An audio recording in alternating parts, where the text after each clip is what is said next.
much for you.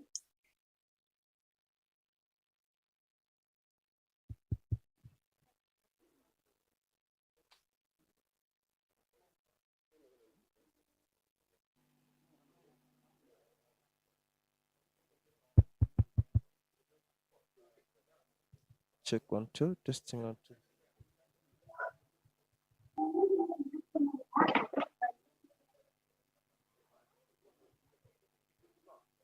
Check 1 2, testing. Testing 1 2. Check 1 2, testing 1 2. 1 2 1 2.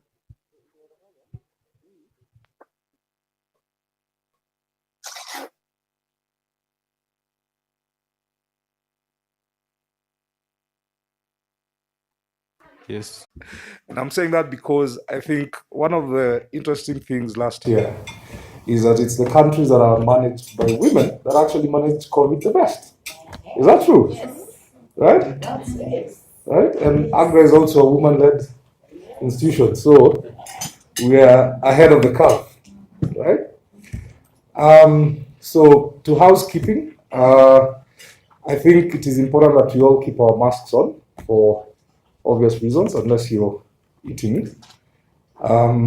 And it would also be good if we could keep our phones off. And Unmuted. okay, yeah. Lilian, if you could lead us in our traditional Kenyan way of a word of prayer.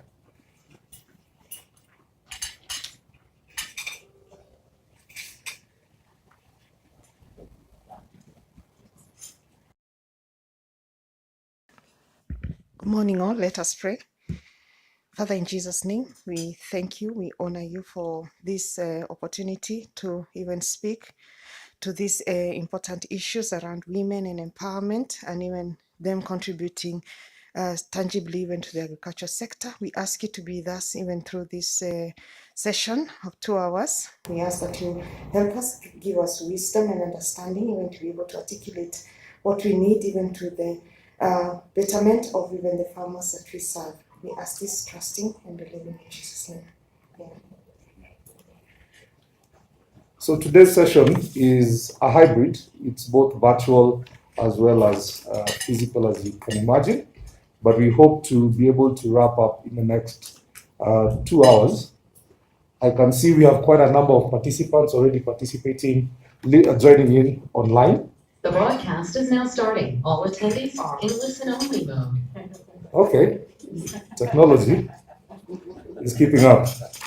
So thank you very much. I think for the sake of the people who are in here, it might be good to have a small introduction, just so that you know who is around. And perhaps you could start.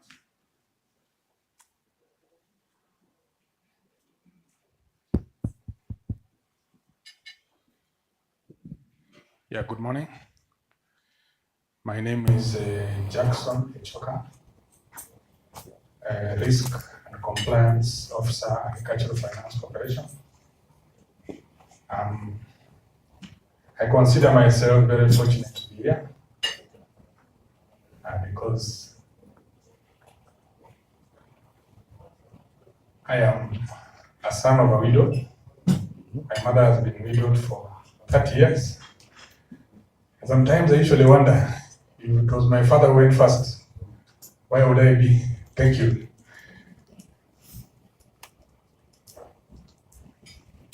Good morning, everyone. My name is Nancy Gitonga.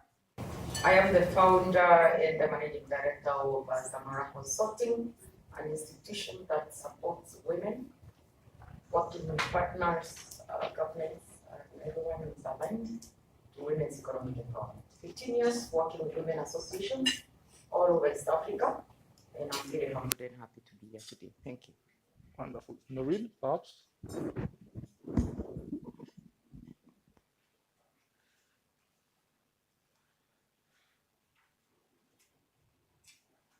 But it's fine. Noreen, yeah. Good morning, everyone. My name is Noreen Bega.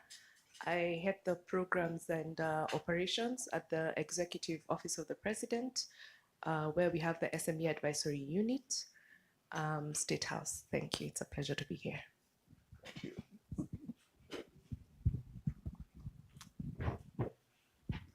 Morning, everyone. My name is Dr. Wanjiro Kamal Rutenberg, Director of African Women in Agricultural Research and Development. Really excited to be here. Thank you.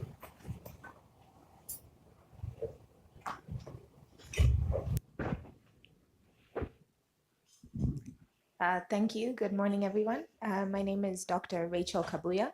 I work with Twiga Foods, and I run the Grants and Partnerships Department. And really excited to be a woman now and to be a woman here. So thank you. Thank you very much, Dr.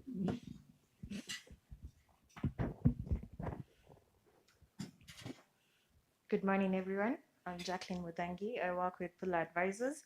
I lead the actuarial and analytics department. So what we do is come up with tailor-made solutions for farmers in the farmers in the whole continent and also other continents. Thank you.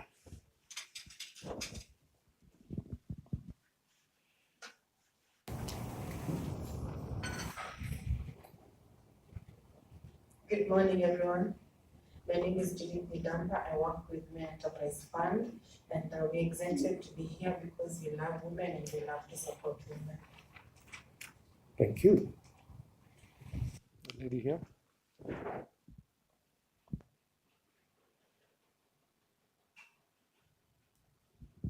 Good morning, everyone. My name is Gloria Kubai. I work with Women Enterprise Fund.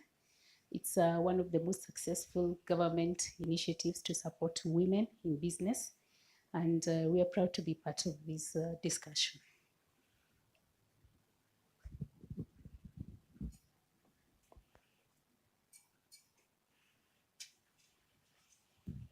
Good morning, everyone.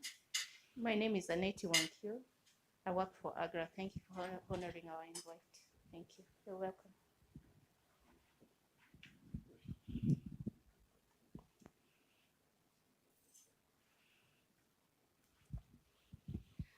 Good morning, everyone. My name is Rose Mutuku. I'm an agro-processor. We process pre-cooked and dehydrated foods to give nutrition and food security to women, especially in the low-income areas, also working in smallholder farmers. On the other hand, also, I represent the Warehouse Receipt Council and East African Grain Council. Thank you.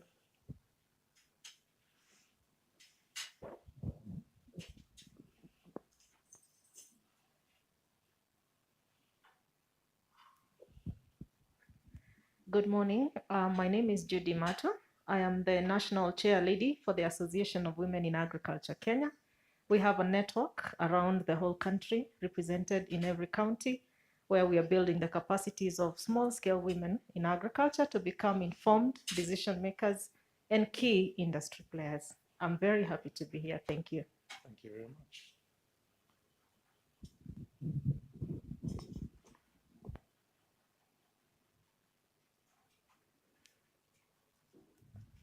Good morning, everyone. My name is Lucy Mochoki. I'm a networker, and I'm very happy to be here to network with all of you here today. And I guess that's why we are having this hybrid. I'll be moderating the session for networking.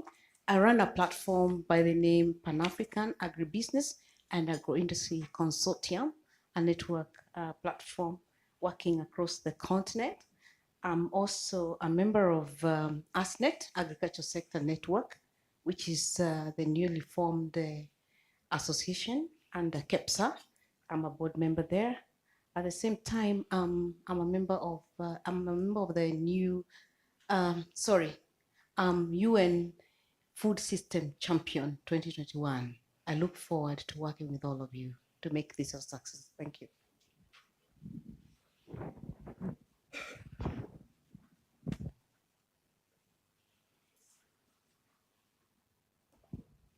Good morning, everyone. My name is Gerald Masila. I serve as the Executive Director of the Eastern Africa Grain Council, an organization where I am honored to serve very gracious and talented women therein. Thank you very much. Thank you.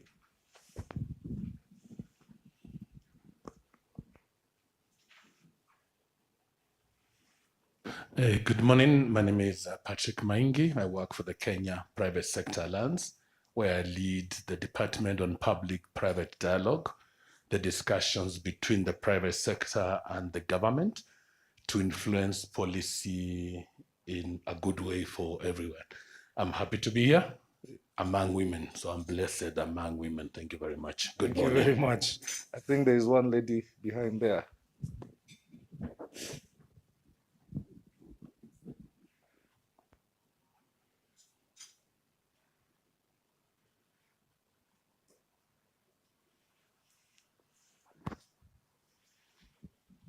Hello, good morning. My name is Kalen Sausi. I work in Agra, in the Gender and Inclusive Unit, and I'm glad to be here. Yeah, thank you.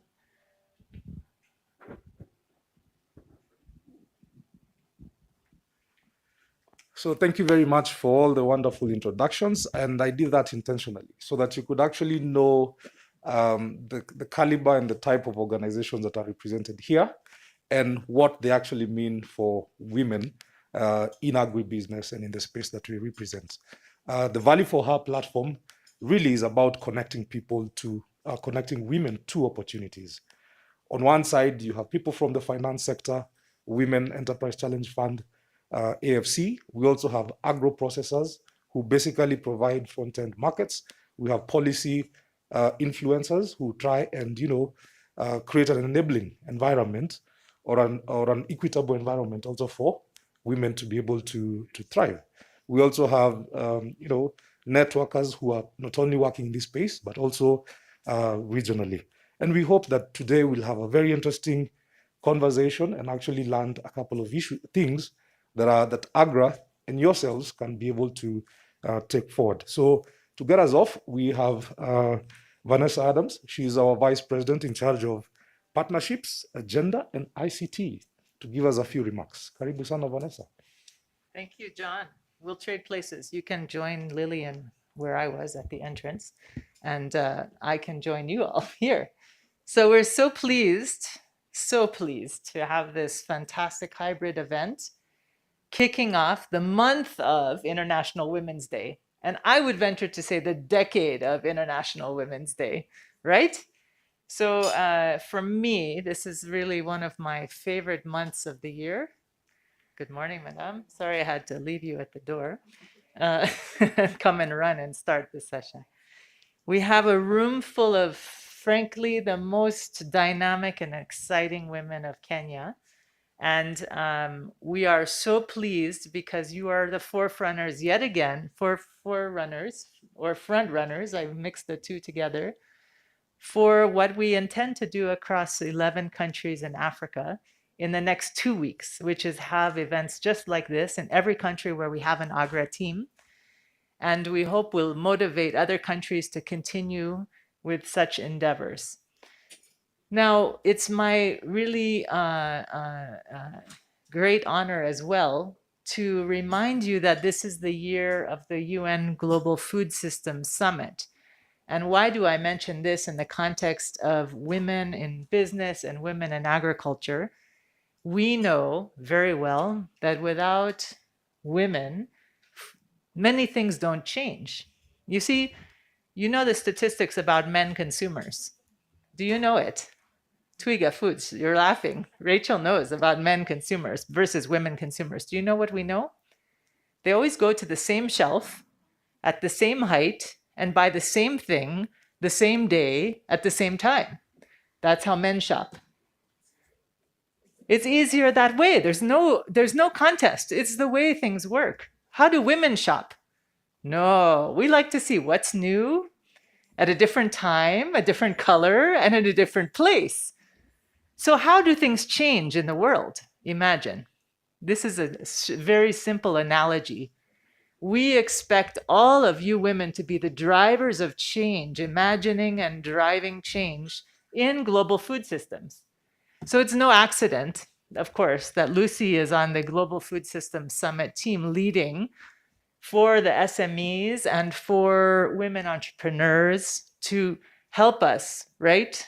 From the voice of Africa, because this is global. But are we not in the best place in the world here at the center, the heart of African business, commerce, trade, to talk about what needs to change globally in food. And this is why, I mean, this is not really today's theme, but this is this year's theme. And this is what we need to think about for the decade. And this is why I'm so proud and honored to be a part of this movement for change. So Wanjiru is the queen of networks and networks and networks. And she reminded us this morning that you can talk about markets all you want, but I'm going to talk about networks. And I also want to join her in this conversation about networks. Because you can't change anything by yourself, right? We just said this. You have to be a partner today. In order to drive anything forward, you have to have coalitions, you have to have partnerships, and you have to have movements. And this is really something which many of us who are here wouldn't be here today without that knowledge, right? We could be at home behind our laptops, COVID protected, but we're here because we know how important partnerships and networks are to change and to changing for women. Now, even today, it's 2021, right? We've been talking about women's empowerment for 100 years. This is not new, right? For 100 years. In fact, I was thinking this morning about my grandmother. You talked about your mother. We're all inspired by some wonderful woman somewhere, aren't we? My grandmother inspired me because why? She dared to get a divorce in the times when divorce was a big, bad word, and to move on with her life and become a woman driving for change, even with a child. Can you imagine? In the what?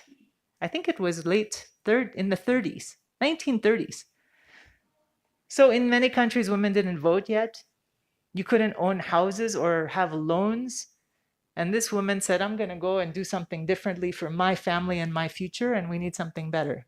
So I'm just saying that because women's empowerment starts from very, very, very personal decisions, goes to community decisions, goes to partnership decisions, goes to decisions for our futures, for our children, for our grandchildren. Now, it's not enough to have big ideas. We need tools. We need practical ways to move forward. We need women to know where to go, where to start. So this is why we've asked each of you to share your stories this morning. And we ask you to continue to share on this virtual platform Value for Her. So Sabdio will talk us through it. We're so happy that Sabdio has initiated and driven the vision of these partnerships, platforms, networks for advancing empowerment of women in agriculture. Now, many of you know that we also run at the annual Agricultural Green Revolution Forum a deal room. And why do I want to talk about the deal room? Because in order to make deals, whether they're markets or investments, any kind of deal that you need for your business, you have to have the confidence, you have to have packaging, you have to have a way to present yourself, you have to actually be able to talk about your numbers. You have to be willing to be profitable. Do you know how many women are afraid to talk about numbers and profits? So one of my things has always been for the last 15, 18, 20 years, let's be proud to be profitable women, not just women entrepreneurs helping our communities, because we can't grow, right, without profit. As our risk manager will tell us, we cannot grow without profits. We can't bring investments without profits, right? It's not possible. And we all need investment to grow of every kind. So we have to be willing and able to talk about and present profitably. And so this month, we're also going to be kicking off, and this is a soft launch. Don't go to the media with this. Soft launch. Kicking off a financial capacity building program for women. Because we know how hard it is to talk about numbers, feel confident about numbers, and build towards profitability. However, you can't access this fantastic program without being on the platform. There you go. And we think this will help drive more investments, hopefully by the time we get to the deal room platform, right, in September. In fact, I was looking at some statistics this morning. Globally, in the last decade, there were $21 billion of investment in the global food and ag businesses. Do you know how much of that came to Africa? 3%. 3%. Statistics don't lie, huh? We feel the pain, we see the pain. But 3% for more than 1 billion people? Huh? Something's wrong with these numbers, definitely. So we're relying on you all to let your stories shine, to be somehow drivers, visible. Some of you are, and you're there all the time, but even more than you have. Take the risks that you can. Let's be vocal together. Let's join on these networks together. Let's pitch and profile how women can be profitable and drive those investments. So these are my main points for this morning. There are so many engagements. Sometimes we get lost in the commitments, in the requirements, in the challenges, the burdens of COVID on all of our businesses and our lives. How many of you are sick of COVID? I mean, sick and tired of this COVID. So tired of it. I am over COVID. And yet it's here, and it's going to be here another year, 2 years. We don't even know. We're going to be wearing masks so long, we're going to have sunburns around our masks. We're going to have like permanently white mouths and noses, and everything else is going to have color. Anyway, who knows what our children will learn from this process. But one thing is for sure, that we need people, we need networks, and we need to push through and find a way to create new tools, new technologies. And in spite of so many businesses running out of cash, running out of markets, others are thriving, and they're kind of embarrassed to say we're doing well, actually. We were able to pivot faster. We made new markets. We got new technologies, new solutions. But let us learn from your successes. Let us learn from each other. Thank you so much. We're very, very pleased to be here. And with that, back to you, Mr. Moderator, John Macharia. Without him, of course, we wouldn't be here at all. He's a fantastic leader for us, our country manager and my hero. Thank you. Thank you. Thank you very much, Vanessa. And indeed, we need women to be profitable. And there's no shame in being profitable, isn't it? Everyone likes money, right? So there's no shame in being profitable. And today we are fortunate to have some of our partners, and actually they are more than partners. They have walked this journey with us. And even as we talk about women in ag, they're willing to invest together with us to make this a reality. And online, we have Mary Onsongo. She's a program officer at the USAID mission, the American Embassy mission here in Nairobi. And she has a couple of actually, it's Subdio first. Sorry for that. We have Subdio, who is our head of gender, and she's going to tell us a little bit more about the Value for Her platform and what is the value proposition that Agra is actually making in this particular space. Subdio, over to you.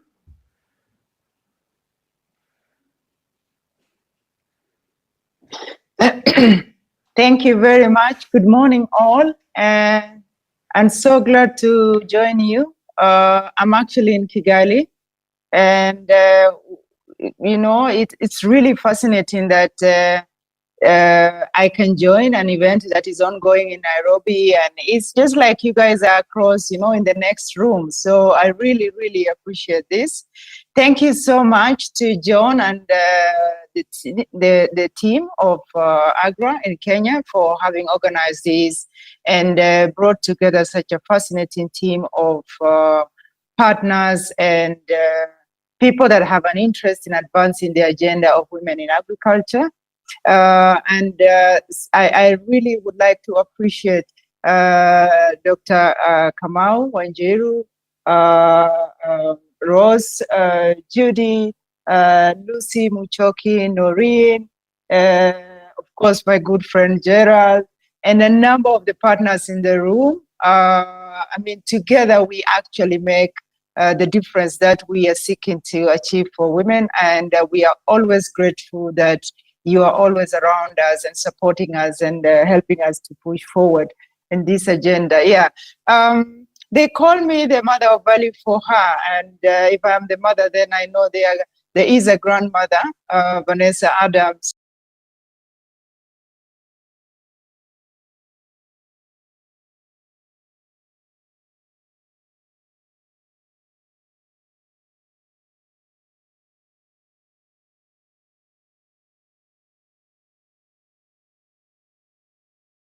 who's also extremely supportive and has taken this program really forward.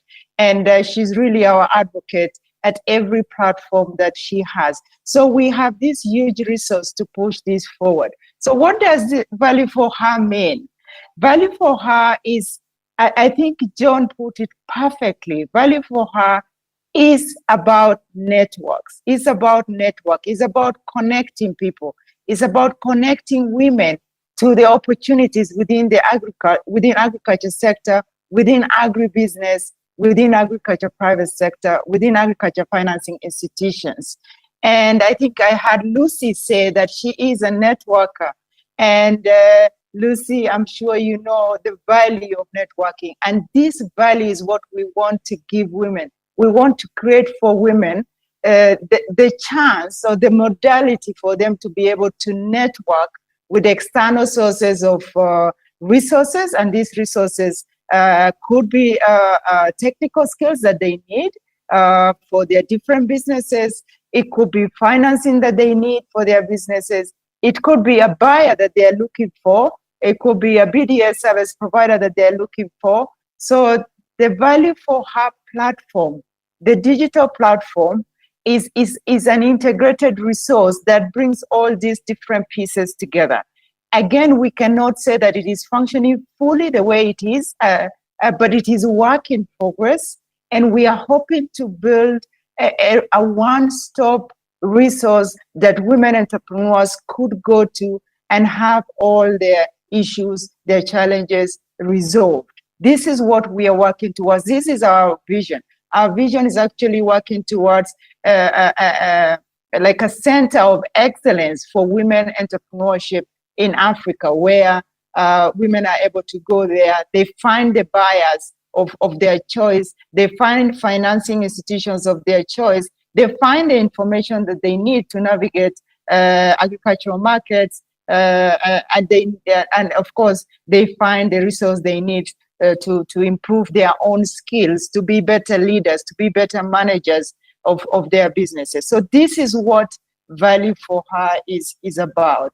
And we are hoping to create a movement around this. And the movement is also to amplify the voice of women in agriculture, to be able to address the constraints they face, both from the environment perspective, from gender perspective, from policy and legislative perspective. So it also becomes an advocacy platform. And we're really looking forward to catalyze these partnerships across the continent to be able to amplify their voice and to be able to make significant influence on how women can engage in economic activities in agriculture, and they can benefit effectively from these economic activities. So the event we are having today, as Vanessa said, is really to bring these programs to the country level, to the country partners. And I'm so glad that we have private sector partners in the house. We have financing institutions in the house. We have partners that support women initiative. I'm so glad that we have AWARD in the house. We have Eagc in the house. We have a work in the house. We have a WEP in the house. We have all these different financing streams, you know, women entrepreneurship, women finance, the government one. We have AFC, different financing instruments in the house. The idea is to really catalyze this connection, because this in the end is what delivers value for women. So we hope to start a journey together. The journey is really to institute Value for Her program in Kenya, and for us to take forward this program so that more and more women can benefit from this resource, as was shared by Vanessa and one of the speakers. I was very keen on that. The speaker who said that his mom was a widow, and she's the one who I have a very I'm very close to that story, because I know what it means to raise your child all alone, because when you have an obligation to raise your children by yourself, you'll do everything you can to do that. And if we are giving a woman a chance to be able to raise their children, this is one way that we see will bring value into families in Africa. So thank you so much for coming. And yeah, so finally we managed to beam the value proposition for VALUE4HER. So the VALUE4HER has 4 different pillars. There's a women networking pillar. Here the women interact among themselves. We have a chat feature. You've seen us churning out Talk Corner. The Talk Corner is actually a feature of these elements we call women to women. Then there's the women to market. This is where buyers can connect to women. And then there's the women to finance. This is where financing institutions can connect to women. And then, of course, there's the knowledge resource, which is really building the capacity of women to be able to manage their businesses better. So this is the value proposition for VALUE4HER, the platform. But VALUE4HER is a program, is a much bigger program. There are offline activities like the one we are engaged in right now, and there will be many more coming in the future. So my call to you is to join us in this movement to help women grow their businesses, grow their families, grow the economies of the countries, and really be active players within the development of the continent. So with that, I say thank you so much to the team that is leading us in this. Thank you so much to the partners that have come. And I look forward to a fruitful engagement. Thank you. Over. Thank you very much, Sabdio. I wouldn't say that I've seen any grandmothers here, so I'm just seeing leaders, just to be clear. As mentioned earlier, and I'm actually saying leaders with a lot of passion, because we happen to have our chief guest who arrived. And I'm excited because for those who know Kenya, you know, cabinet, she's the youngest that there is, but she's a leader. She's the youngest cabinet administrative secretary that we have. And she's a woman. And it's good. It gives me great hope, when we're pushing and elevating ladies in this particular way. So without further ado, we have Mary Onsongo. She's a senior program manager and specialist at USAID Kenya. And USAID is one of the institutions that is part of the PIATA platform, which funds Agra, and they have been quite strong in also supporting us in this particular agenda. Mary, over to you. Thank you so much, Macharia. I just want to confirm whether you can hear me. We can hear you loud and clear. Okay, thank you so much. I'll start by saying that, Macharia, there are some grandmothers in the room, and I am one of them.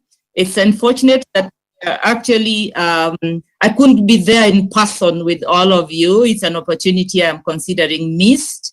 And just like Sabudio said, we have a grandmother, great-grandmother, mother, I hope to be the sister also.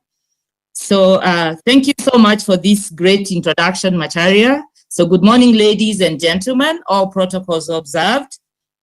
I'd like to congratulate the Alliance for Green Revolution in Africa, AGRA, and the VALUE4HER network of women agripreneurs and agribusiness leaders. Through this network, we are making our voices heard.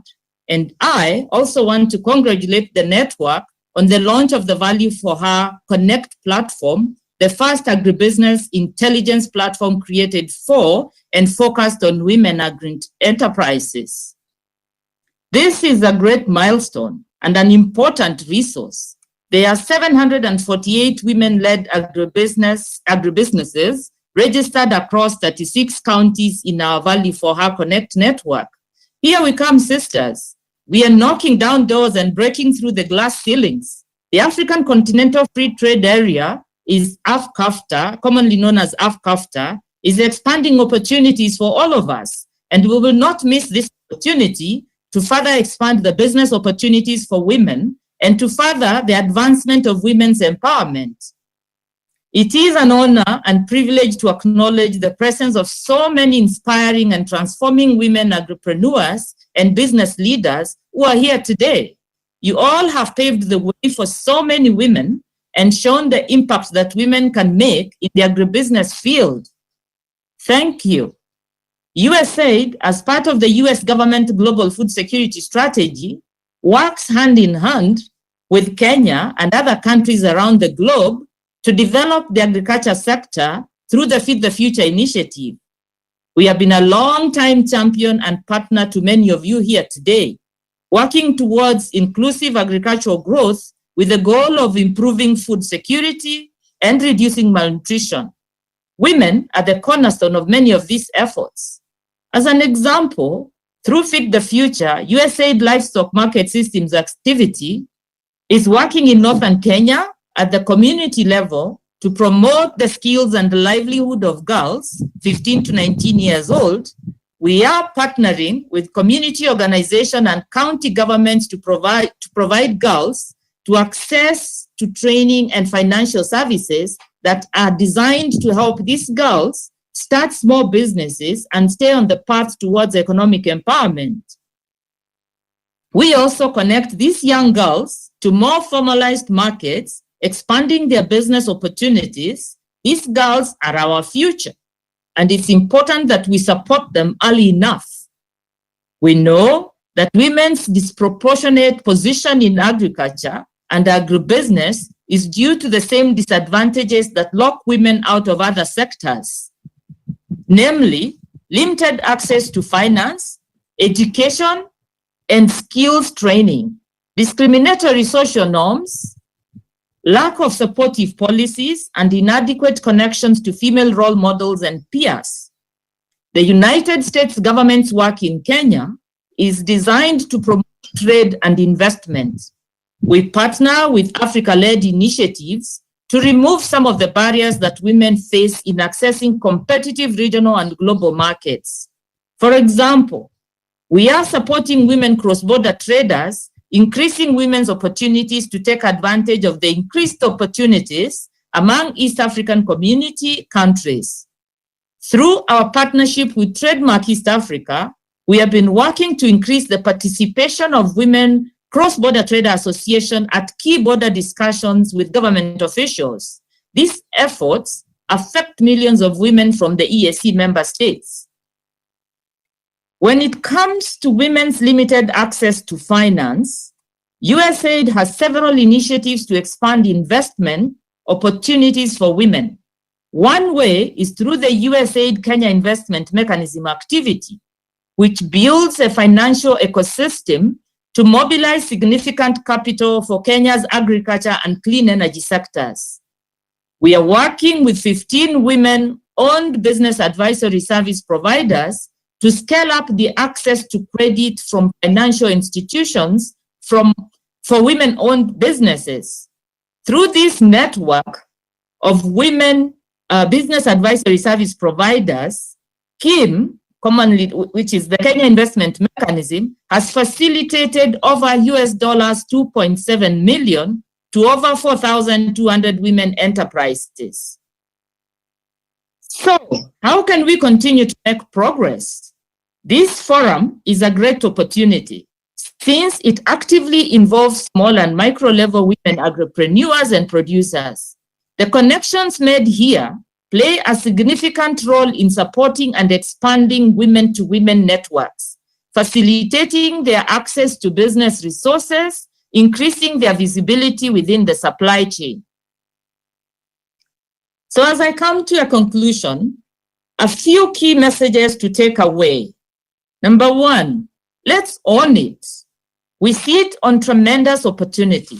The backdrop of AFCAFTA, EAC regional integration, and the continental promises of agriculture to spur inclusive growth and provide food security. Number two, and let's support each other and double down on deliberate efforts to increase women's agency and access. This isn't only about information and platforms. It's about changing the culture from one that is dominated by male voices to one that is inclusive of all voices and continue to promote women as leaders and leading voices in the field. And that's not easy to change. But ladies and my sisters, we can do it. Once again, thank you so much. And that's it from me. Wow.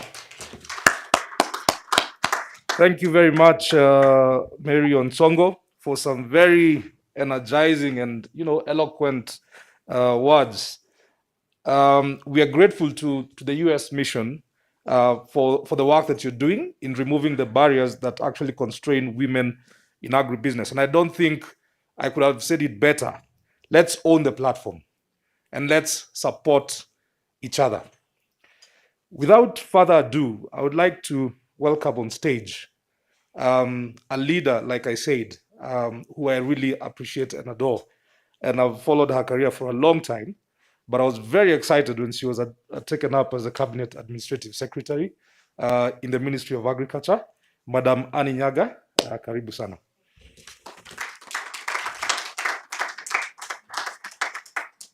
Thank you, Macharia.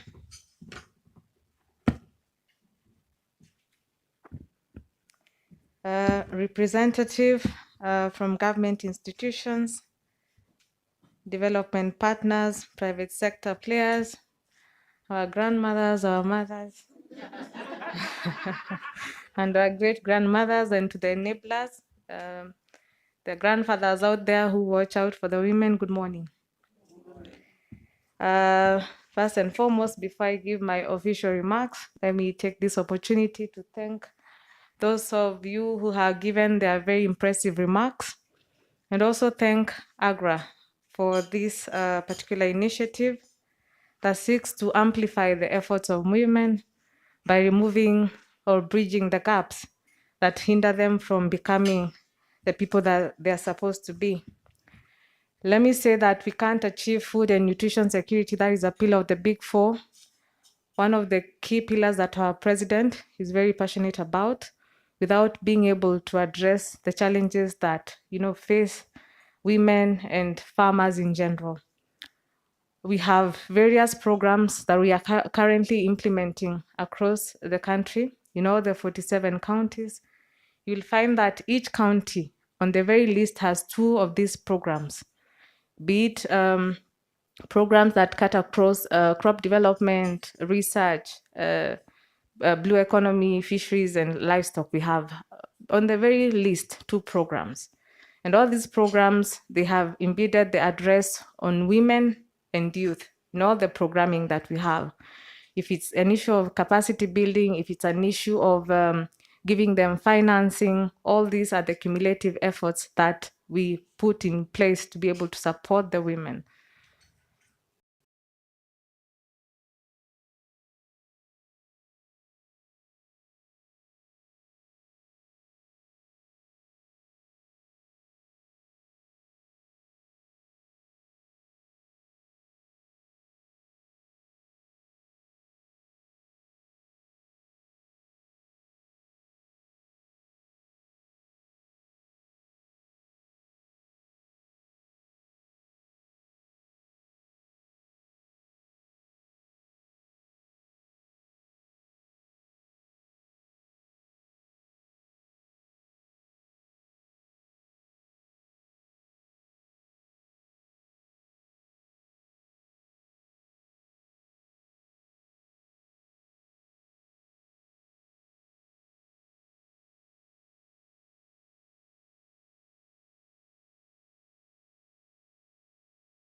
find that even as they transition through the 4K club system, some of these kids may or may not end up in the agricultural value chain. But we will have invested something heavily in them such that they'll be compassionate human beings. I've seen every day you're hearing someone has been killed. It's just the lack of that compassionate nature. And you want to use agriculture to still bring up competent but very compassionate human beings through the club activities. So some of these are some of the interventions that the government wants to put in place, is in the plan, is in the process of putting them in place. But these ones cannot be achieved if you do not have everyone on board, because these children, they leave school, they go home, they're in the community, so it calls for a collaborative effort.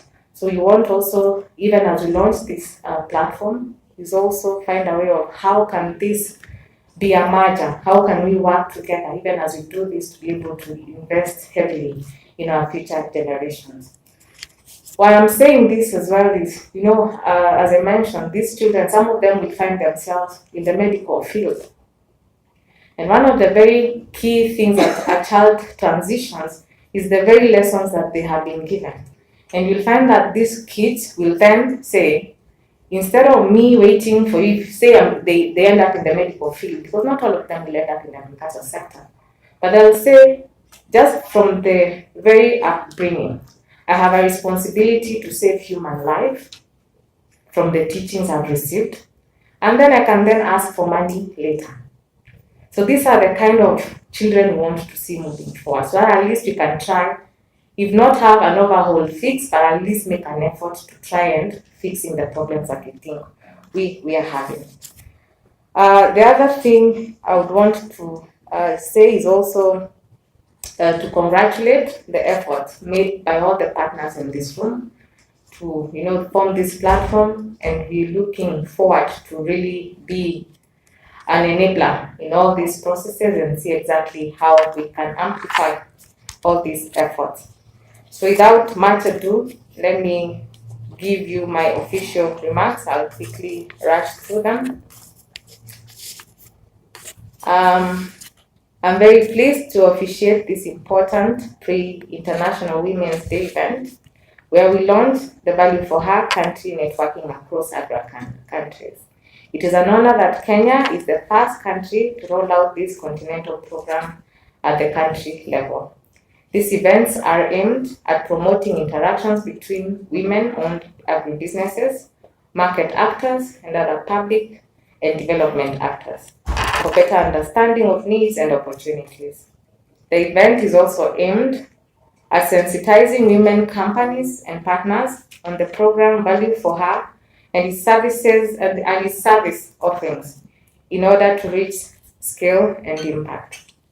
I wish to commend AGRA for having designed and implemented such a unique program. The program aims to increase value for women-owned agribusinesses by strengthening their SMEs through access to markets, finance, capital, access to knowledge and skills, and building collective capital for mentorship.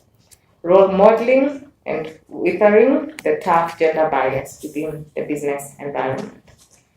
I'm very excited at the approach used by this program that is utilizing the power of digital technologies to not only connect women with one another, but also with market actors through the VALUE4HER Connect, which is the first African women in agribusiness digital marketplace. The digital marketplace helps women entrepreneurs surmount the gender barriers to accessing their business resources and services they need to grow their businesses and to make them profitable and sustainable. The platform enhances visibility of women agribusinesses, helps them to build collective capital and network across the country and the continent at large. This is very important for them to be seen by buyers and financiers, and for them to develop confidence that they can make these business relationships in a secure online environment. Women are central to Africa's agriculture, but for quite some time, their role has not been acknowledged well enough to attract meaningful investments. We know that the lack of access to productive resources and assets means that they produce excuse me, much less than their male counterparts. Digitalization of agriculture is an emerging opportunity that offers a promise to level the field for women and youth. In agriculture, to accelerate their access to market information, access to finance, but are also unique for families to access healthy diets throughout the year, from growing fruits, vegetables, legumes, roots, and tubers that contain adequate macro and micronutrients. I have encouraged Kenyan families to set up and manage kitchen gardens as a fun, interactive, educating, and bonding exercise. Maybe on this I could expound a bit. We launched in April last year the 1 Million Kitchen Garden Initiative, and this one was in an effort to 4,000 households. We are in the second phase. Households that should be going to these households because programs they've been able to access grants that have a nutrition component. But this one, through a program called CVAC, this one is specifically tailored to be able to give the kitchen garden starter kits, where we'll be giving about 5 types of vegetables. We'll also be giving the families shed nets to be able to do the production, because we're also encouraging the use of water conserving technologies and also technologies which are sensitive to space. And also we'll be giving a dryer to the solar dryers to one dryer will be shared amongst 10 households. And this one is in an effort to be able to help them in the management, the post-harvest management. So even as we do this also, we're also advocating for organic kitchen gardens, so that also we can be able to slowly introduce organic kind of production within our systems. We've developed tutorials, of course, because also the movement limitation due to COVID. We documented 10 processes of the options that are there depending on the kind of a space you have. Like for instance, say someone has a balcony, so we documented the kind of a system that you can use for the balcony setup. If it's a small space, we've given options. You can have a moist garden, you can have a multi-story garden. You can also use, small waste like maybe plastic containers or, these kind of cement bags, the ones would have then thrown away. So we've been able to document very simple, affordable technologies for use by the household, and we are willing to even also, if the network might need these ones for use, because we have documented them from a very technical perspective where you're giving step-by-step instructions on how you set them up. We would then be willing to share that with the network for extension support. So, ladies and gentlemen, as I wind up, I want to wish you successful deliberations as we continue to deal with the shock of, with the impacts of COVID-19. Let us focus on building resilience for the future. And also, I want to thank you for the important partnerships and collective action that cannot be overemphasized. I want to really wish you successful engagements, and thank you very much. May God bless you all.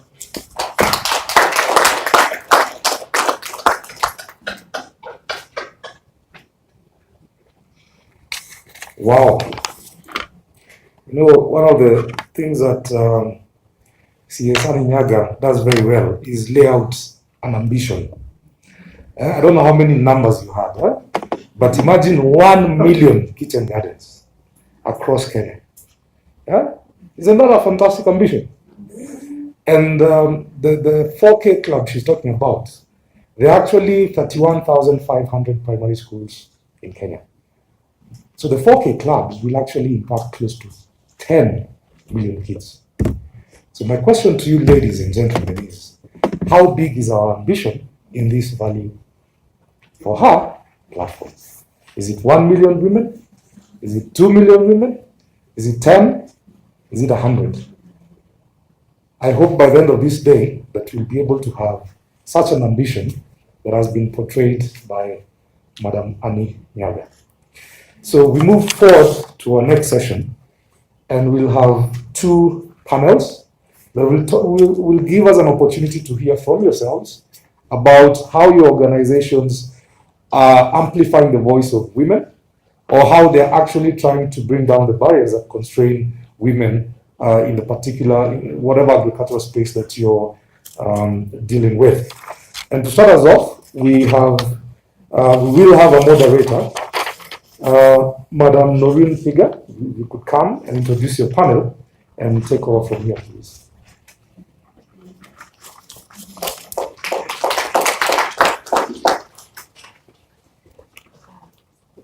Excuse me, John.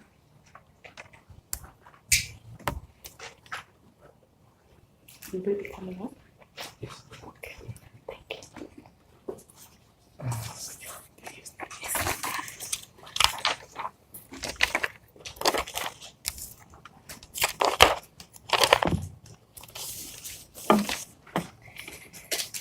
Good morning, ladies and gentlemen. It's a fine, beautiful morning to be here with you. I think even if you have the masks on, surely we can just respond. Good morning, ladies and gentlemen. Good morning. Thank you. You know, despite this new era where we get to have our mouths, I think the windows to our souls and our hearts is through our eyes, because your eyes tell the story, the eyes let people know who you are. So I think despite people being uncomfortable with this new era that we have, I'm really enjoying it. In fact, I've realized I have really beautiful eyes. So welcome to, and we'll start you off with a panel, which is the first panel. And I have an array of guests who have been beautifully drawn. Thank you, Agra. I have a businesswoman, I have strategist, I have a compliance officer, we have a market leader, and we have agro experts on this panel. So I'll quickly just welcome them. So Gerald Masila, who is the Executive Director of the East Africa Grain Council. I have Jackson Echoka, who's the Chief Officer of Risk and Compliance at AFC. Rose Matuko, who is the CEO of Smart Logistics. Karibuni, please come join us at the front. And board member of East Africa Grain Council, Karibu Rose. And we have Dr. Rachel Cabuya, who's the Grant and Partnerships Manager at Trigger Foods Limited. We also have Ruth Randa, who's the Marketing, Research and Communications Manager at the Women Enterprise Fund.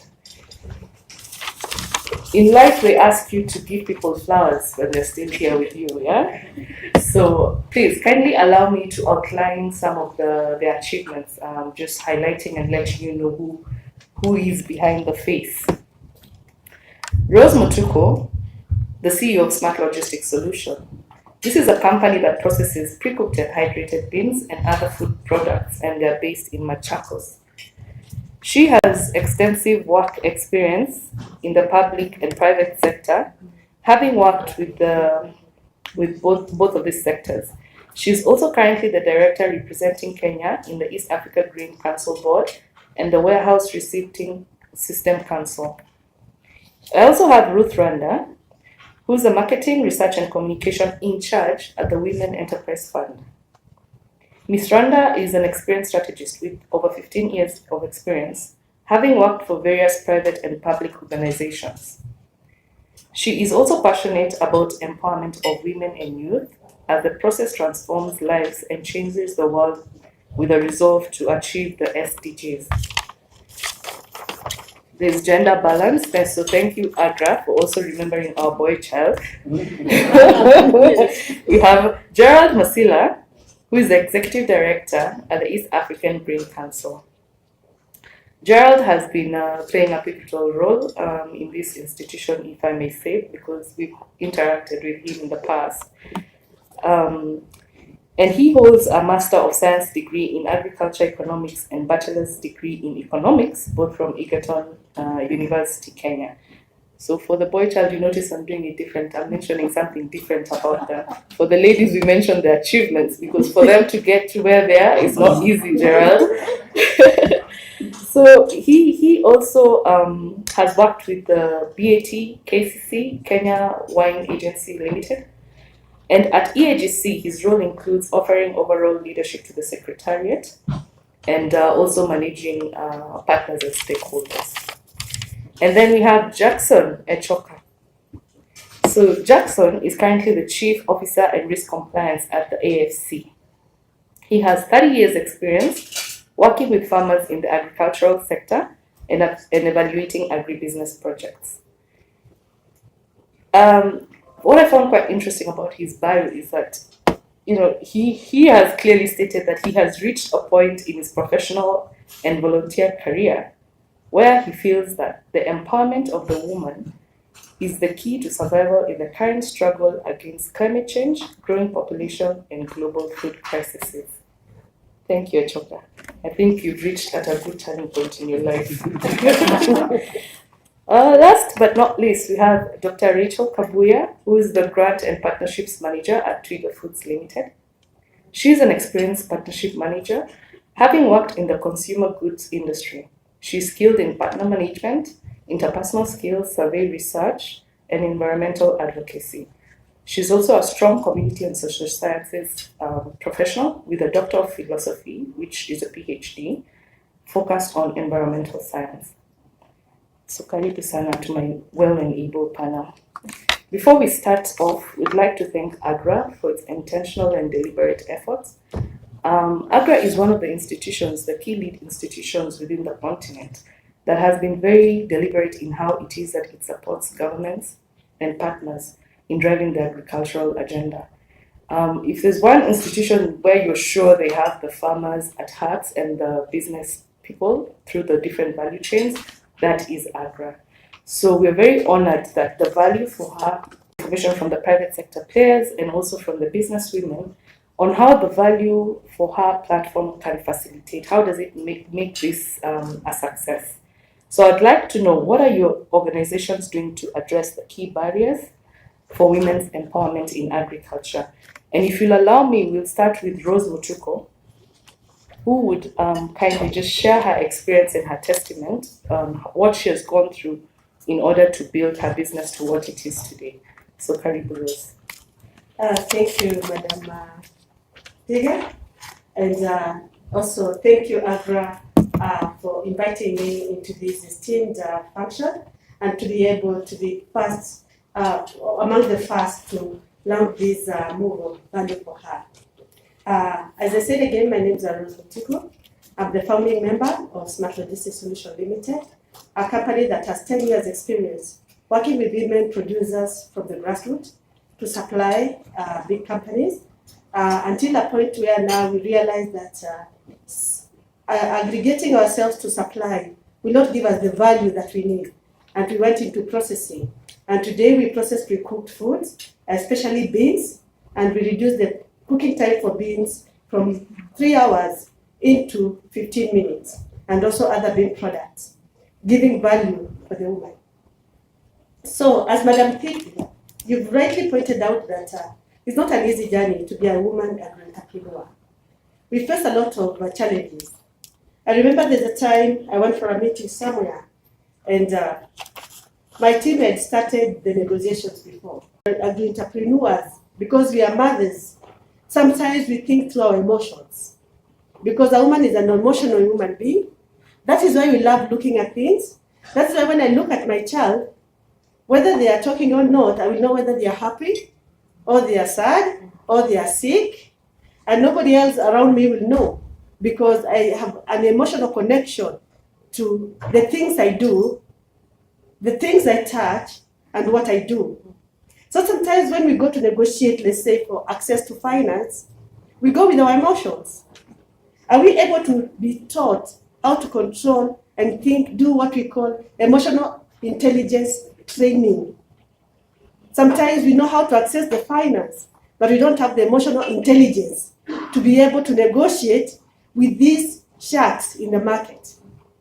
So that is one thing that I believe, that if we just tailor-made ourselves to be trained around emotional intelligence, negotiation coaching, it's lacking. When we sit down with with the banks, with the financial institutions, we lack capacity to negotiate. Why? Because, women, most of the time we are honest. We say as it is. I think, and I believe that when I tell you how it is, you need to believe me and do what I am asking for. But the world is not made up like that. The market out there is not made up like that. Are we able to be coached and trained how to negotiate, how to use emotional intelligence, and also to have confidence in what we do, to be able to bring out exactly what we are doing? Because sometimes we beat around a lot of bushes, because that's an experience I've had for around 10 years. And I realize sometimes I'm never clear about what I want to put across. And also sometimes I see to my counterparts, the one that I'm mentoring, and I realize I keep on telling them, give me the point, stop giving me a lot of stories. So those are some of those areas. Now, when it comes to the areas that we know, access to finance is really difficult for a woman. We don't have land. We don't have a lot of things that can give us something to call what we call collateral to access finance. But accessing finance is not only collateral, it's a lot of things. So I know the government and other institutions, even AGRA here, has deliberately given finance to banks to cushion the collateral bits of the women and agri-entrepreneurs. But do we all access that? Are we able to access it? Those are the questions. So when we have deliberate funds for women, and we coach them how to use those funds, and we coach them how to be able to manage the funds, then we can win this war. And when I say women, it's not only the agri-entrepreneurs at the level where I am. I work with smallholder farmers who are agri-entrepreneurs. We tell them form groups, but we don't give them even the tools to be able to do the business. And one of the key tools, is capital. How can we even give these women capital? What tools are we giving them? For example, our company, what we are trying to do today, because of that, we are trying to give the women an LPO or a contract that shows they are doing business. And we are trying to encourage them to tell them, yes, I can give you cash now. Now I know you need to buy your sugar, you need to buy your salt, but tomorrow you need to show a statement that you do business. So are we going to cushion this woman at home, at the rural area, to be able to have the tools to put on the table? I know Mr. Chokaya will tell you, they'll want to see what is your historical sales. But the woman at the level of the rural entrepreneur has done a lot of sales, but they cannot even give evidence of historical sales. So can we put tools down there to ensure the woman is empowered enough to be able to put documents on the table, not just a business plan, not just a business plan, not just a business plan is just one among those papers, and I don't think it makes decision from the risk manager sitting at a bank to say that because this is a very beautiful business plan, we can finance it. I don't think so. It is other things that do that. So are we able to do that?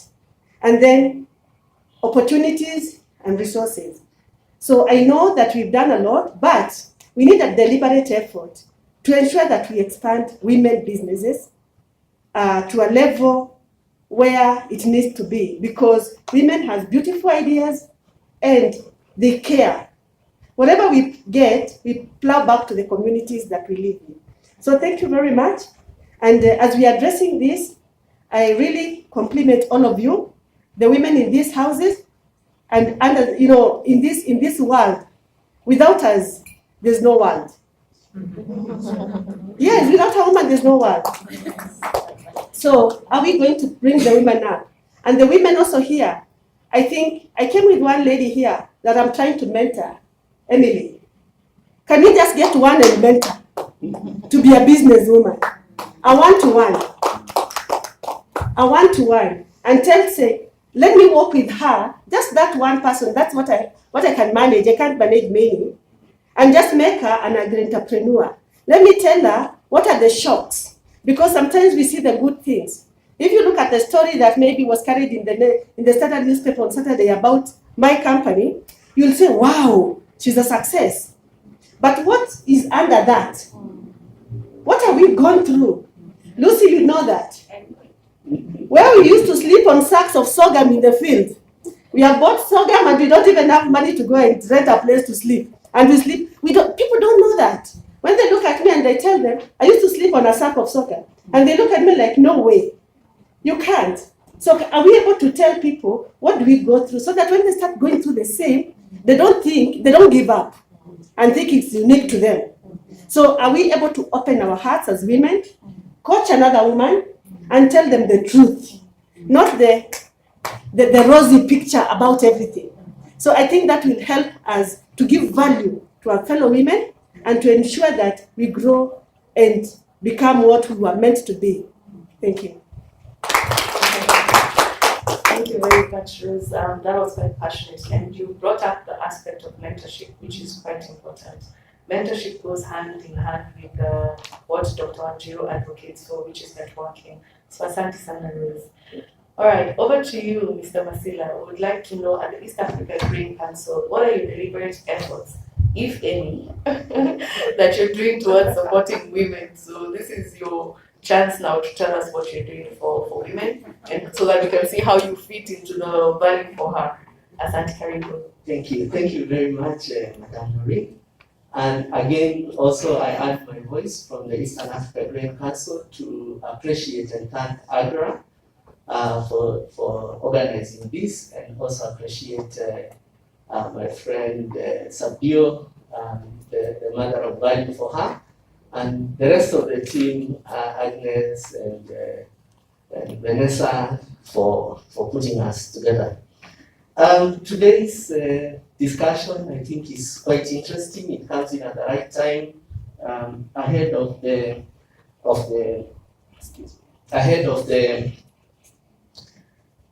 International Women's Day. And the question I was asked is a straight one. What is Eagc doing to support and to amplify the voice of the women entrepreneurs and to unlock those barriers that come before them and between them and the opportunities? And indeed, at Eagc, our biggest stakeholders and our biggest membership are women groups. So we have very, very many women groups who are producer groups that we work with very closely, that we even assisted to form. And most of them that we've been able to form, one of the ingredients we put in is that we encourage them to start the table banking processes. And we've been monitoring closely to see how that works. And I want to share with you that what we've seen happen over the years with women mobilizing capital, a lot of capital among themselves and lending themselves in the processes and supporting themselves is quite a lot. And from the trend we have seen, because almost all now our farmer groups and the women groups also have the table banking arm, and what they're able to raise and do things. Some have even started their own agro dealer shop within their aggregation centers and the G-hubs, as we call them. They are, if that pace continues, it's a warning to these financial institutions and banks that have become so traditional in their thinking that one of these days they will be rendered totally irrelevant by the woman investor. And this is coming because the kind of level of finance that they require, the banks don't want to give it. The banks are stuck at collateral thinking and collateral banking, like has been said, instead of thinking about how can you finance an idea, how can you finance a concept, how can you finance a solution. Secondly, we also have been very keen to understand the opportunity that women have, particularly in the agribusiness, and that they have for us all. And in understanding this applies to a 50 kg package. I know some of the counties in Kenya are doing a lot of efforts to implement that, like Nakuru County, where you have a woman CEC, Dr. Immaculate, pushing that process, and they're really making sure that there's that compliance coming on board. Connected to that also is the issue of technologies. What technologies the technologies that traditionally get brought out, you find the engineers, the designers, the people who do them, don't take time to think beyond who will be the user of this technology. So if you go to buy a thresher, if you go to buy a sheller, if you go to buy any of those pieces of equipment here and there, for a long while, they were designed to be handled and to be operated by a man.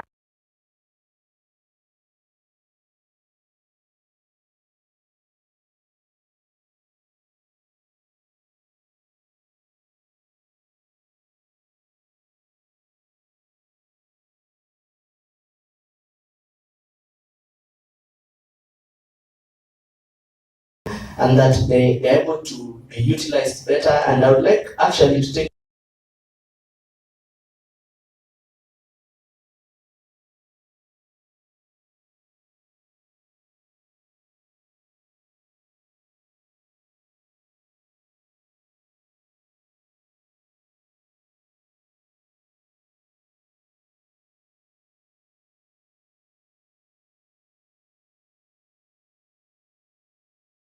did the sampling that gave us feedback that finally today we have a technology that is really being used around this region and around Africa that is making us store our food for more than 2 years without putting any chemicals inside there, and that is your HSTs, which again I want to laud our women and our agripreneurs. In the area of product innovation, we at Eagc are working and have worked very, very closely with a number of processors who predominantly and surprisingly are also women that have been able to come up with new products, new blends, and new offers in the market. They've been able to experiment a lot, and one of the testimonies is Rose Mutuku sitting here with her cooked and dehydrated bean, pre-cooked bean, which was a long journey that we walked with her. But even at the moment now at Eagc, we just finished a study where we did a whole survey in the whole of East Africa region, commissioned by a woman agripreneur who wanted to get the gaps. What are those gaps in the nutrition field, and what recommendations can be put in for a product to go into the market? And we've been able to come up with about 4 or 5 categories that we are now connecting her to processors, to producers who will be able to do after she's done a recipe, we'll be able to do the processing on contract so that she doesn't have to tie so much money on equipment and technology. And we are confident that in the next couple of months that product will hit the market. Obviously, we have also supported a few others that I would like to celebrate, people like Tei Mukunya that you probably know, Tara Gitau of Afia, Caroline Benki, and others like Massimo Endejo, Fresh and Juicy, Caroline of Soy Pro. And very recently, we've been engaging because of a project that we are doing in partnership with the Rockefeller Foundation of the Smart Markets of the Future, where in the smart markets, we're looking at how do we come up with markets that will give all this opportunity to the traders, we include women. And in one of the solutions for the smart markets is waste management. When you go to most of the markets, you find heaps and heaps of waste. But the good news is that this waste can be converted once you sort it out, you get the organic waste nicely sorted. This becomes food for the black soldier flies. The black soldier fly produce the larvae that then goes into animal feeds. And we've been engaging with a whole group of women entrepreneurs who are investing in that area. People like Talash from Insect Pro and Roseanne from somewhere in Makuyu and others. So there is so much that women are doing and supporting them from Eagc. And I'd like to say and dare say that by the trajectory that is going, the agripreneur space in the next 10 or so years will be dominated by women investors. I know that. Thank you very much, Gerald. After Gerald speaks, you always feel like you're going to become a farmer the next day. So thank you so much, Gerald, and for highlighting what it is that you're doing. I must attest, Eagc are actually doing a good job within the country. We had a trip with Agra, one of Agra's partners, Kilimo Trust, that works closely with the Office of the President on Agriculture Matters. and we visited Tarakaniti. You know, Tarakaniti is not just a political myth. It's not. You know, I always thought it was a political myth until I got there. It's in the farthest. You travel and travel and travel. But when we got there, the first name that came out of the aggregator's mouth was Eagc. So I was like, Eagc even got here. Yeah. So you're doing a good job. Thank you. Now, kindly allow me to welcome Dr. Rachel Cabuya, who's a Grant and Partnerships Manager at Trigger Foods Limited. Now, from a market perspective, we'd like to know, what are you doing to support women? Thank you, Noreen. I have been to Tarakaniti. It is incredibly far. So, good work, Gerald. I just want to thank you for having me on this panel, having Twiga represented. We're consistently seeking partnerships such as those that are represented here. I am a young mother, so I am very interested in what the future looks like for women. As we know, we really hold it in our hands. I will maybe start with the fact that 50 million households in Africa, nearly, are run by women who are in the agribusiness sector. And the issue starts with them struggling to manage their households, their families, and the communities around them. And this is because less than 10% of their economic needs are met by this financial sector. So we already start to see a gap with how there's so many of us represented in this sector, but yet it's not meeting our economical needs. So to touch on what Ruth said, a lot of the issues with access to financing, access to credit. So through Twiga's most recent partnerships with DFC, that's US International Development Finance Corporation, and the most recent risk-sharing facility partnership with IFC and KCB Bank, which will be rolled out to other Tier 1 commercial banks in Kenya, we are specifically working with a section of IFC known as the Women Entrepreneurs Finance Initiative, WEFI, to select women-owned farms for middle-scale farmers, and this is to allow them to develop and purchase the capital infrastructure that they need for irrigated fresh fruit and vegetable farms. This is along 5 major value chains, that a lot of our customers are consuming. So we're trying to develop them in terms of how can we become not just a farmer, garden kitchen farmer, but to SMEs or very small enterprises. So in summary, just to get aligned, is what Twiga really essentially tries to do for both sides of the value chain is for the farmers, we guarantee offtake, we provide agronomy advice on a weekly basis, we provide access to credit and improve financial literacy. And on the retailer side, we're really trying to cut out these 5 a.m. visits to Marikiti, the haggle for the women before they get their families ready and have to stock their shops. So we deliver to their doorstep. And right now we have a reach of about 35,000 vendors.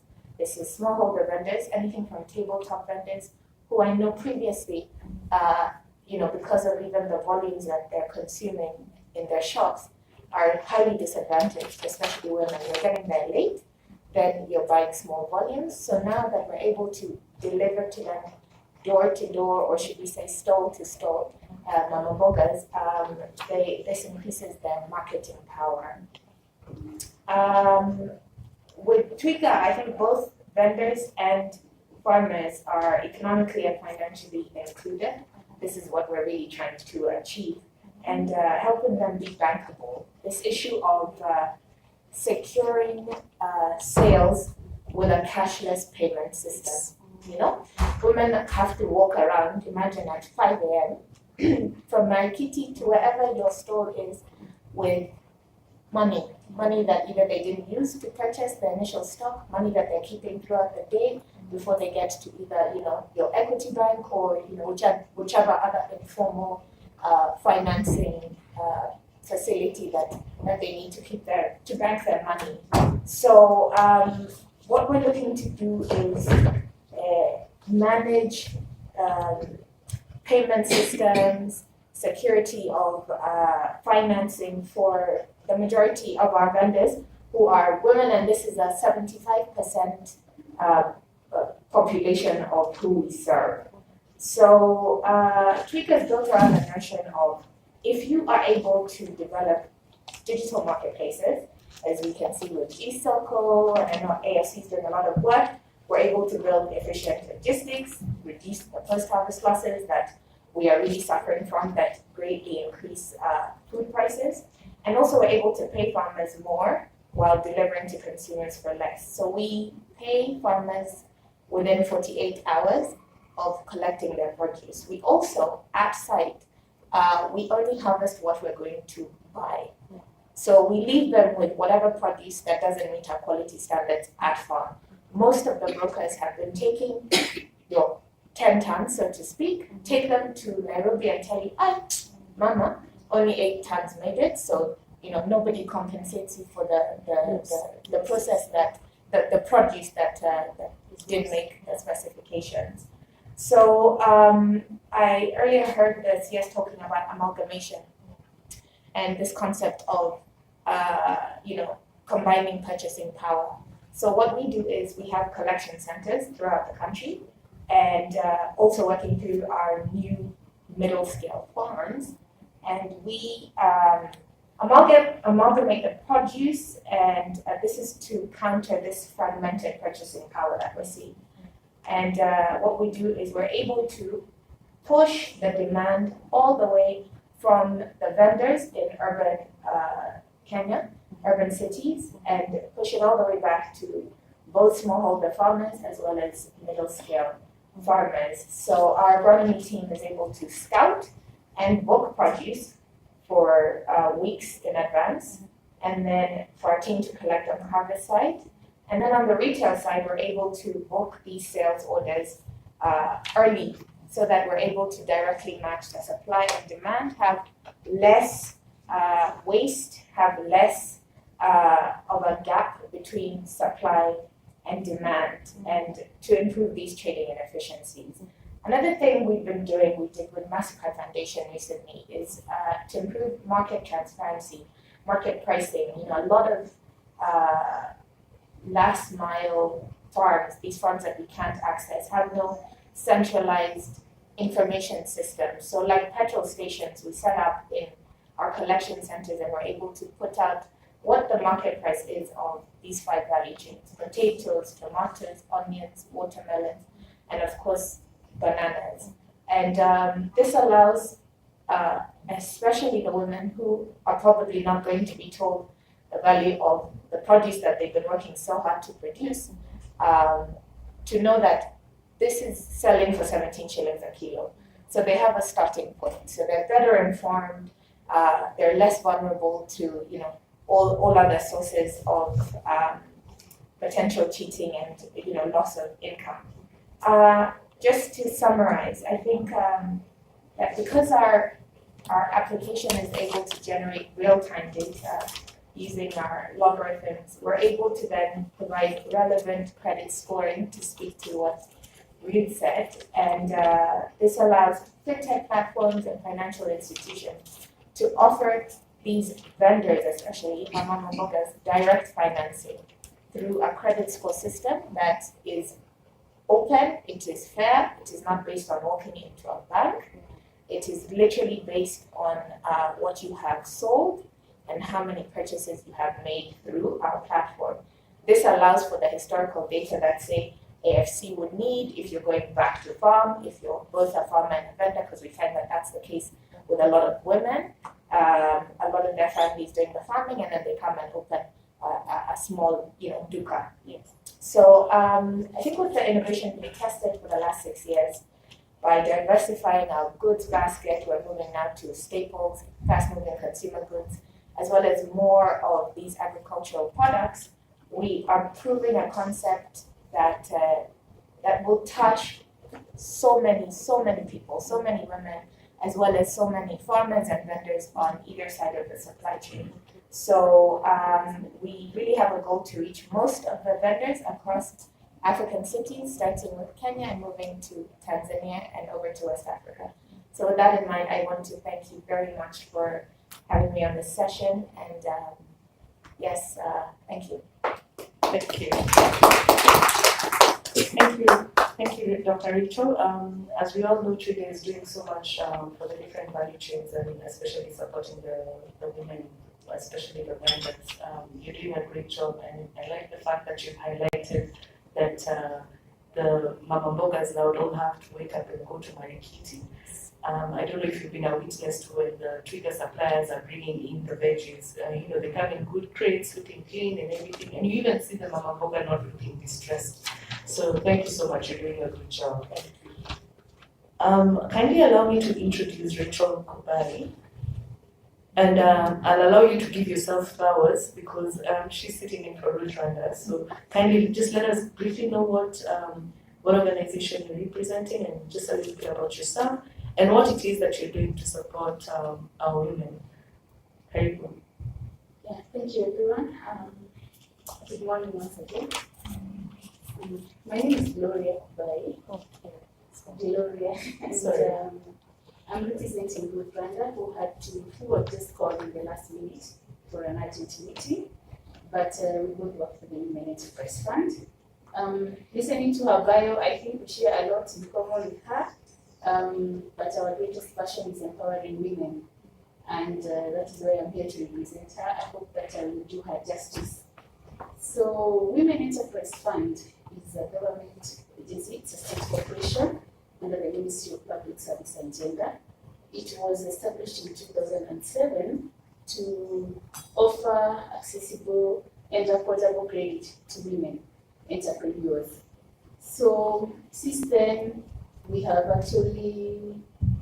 reached now 20.7 billion in terms of disbursements to women. And the most interesting bit is that 30% of the 20.7 billion goes to women who are in agriculture. That translates to about 6.6 billion to women in agriculture. And I think that's why we have a voice, we have a platform here, because we have done something to empower the women out there. For those who might not be aware, most of our customers actually are rural-based, they're from the rural areas, and they're either in agribusiness or some other activity related with agriculture. So our mandate as a fund are to offer access to credit, which we are doing through access to loans. We actually have an interest-free loan product for women groups. So I've had quite a number of you talking about the women groups and how they are having a challenge accessing finance. That's one of the biggest things that you're doing, making them affordable credit, no interest at all. And also we are giving them that platform where we are able to facilitate them, capacity building for them. So capacity building means that it's not only for the women, but for their enterprises. We are also offering market access through different avenues, which I will maybe add this in brief, and also we do infrastructure development. So having worked with women for this long and having given them a lot of financing, we've realized that we've actually come to realize that one of the biggest challenges has been access to credit for most of them. Most of the women in agriculture have not been having access to finances. And when we look at the access to finance, we have realized that most of the women that are accessing our loans are actually looking at the productive way of doing agriculture as opposed to the traditional ways of doing agriculture. We are seeing that most of them are moving from, maybe if it's poultry farming, they're moving away from what we call the road runner, the road runner chicken, to the improved cleanliness. We are seeing more of dairy goat keeping. We are seeing more of the dairy cows, the big ones, not the zebu. And we are also seeing more of them going into, developing storage facilities for their produce. We are also seeing them buying land. Some of them are buying land. And this land is giving them a sense of independence when it comes to decision making. Now they don't have to rely on their husbands to tell them what to do with the land. Or rather, whatever they grow does not, women do a lot, but whatever you do at the end of the day belongs to the man. You see, you can't eat a chicken without consulting him.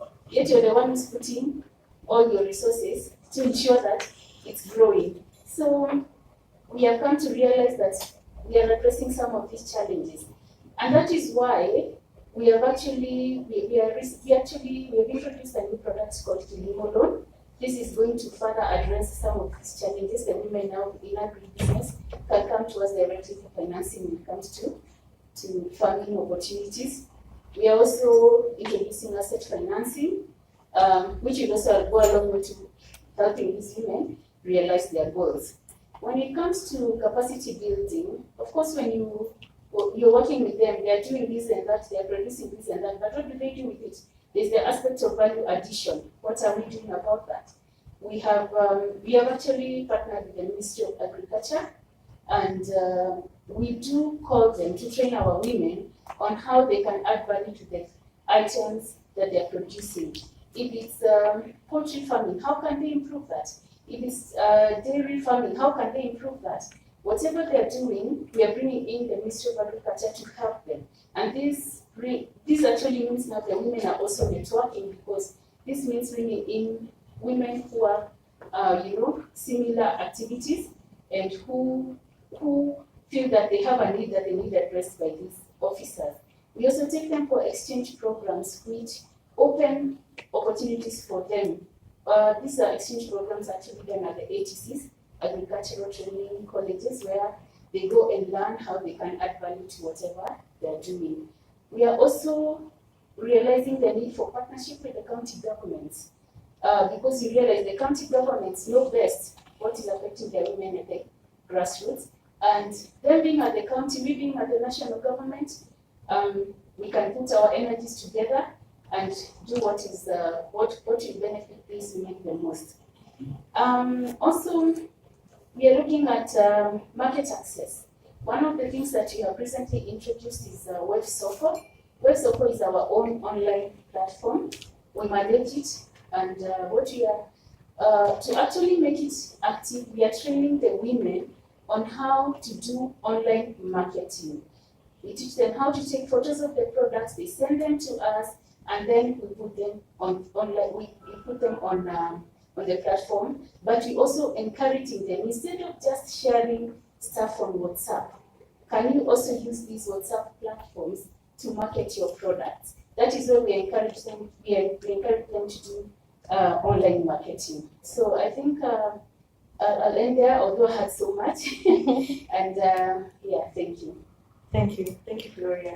And it's good that you've highlighted, a round of applause for her. It's good that you've highlighted what the government is doing, so I understand. And then lastly, we have our last panelist, Jackson Ichoka, who's the Chief Officer of Risk and Compliance at AFC, and who has clearly stated that in every successful agribusiness project, there's always a woman in the background. So, karibu sana, Jackson. Yeah, thank you so much. I want to own up that in my 30 years of working with AFC, I've interacted with all these people at various forums. I may be wrong, but about 4 years ago, a gentleman walked into office with a new startup business on bananas. And I went to go down along Mombasa Road.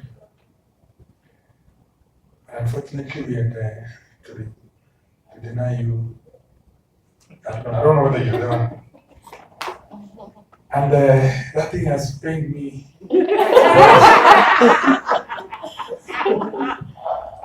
Because one of the things that I've been, as a risk and compliance manager, urging my employers, please, let's have some appetite for some of these very risky. Risk is not just about if you see everything. You manage risk first by removing uncertainty. You remove uncertainty by collecting data. I'm a researcher. So I felt a lot of pain because I remember we asked for security, there was a marine, a house, and we said we will give you half the value of that house. It was painful. I know. Forgive me. Rose Mutuku, I know we interacted with you at the Profit Program. You had a beautiful model, and I want to honor. I may not have, we may not have met your desires, but as a researcher, I've always used your model to train. I am a trainer. I've trained a lot of KSMs. I've used your model to train people. I remember even one time I asked you for permission to use your work. It never took off, but I learned a lot from you. My friend Masila from Eagc, you may not know me, but I know I've networked a lot with your staff. The IT team, I remember one time you were at this hotel along Safari Park, and you were just next to us. You may not have known me because I was just dressed like a technician, but I interacted a lot with your IT team, even when you were showing the guests how your IT system works. I was impressed.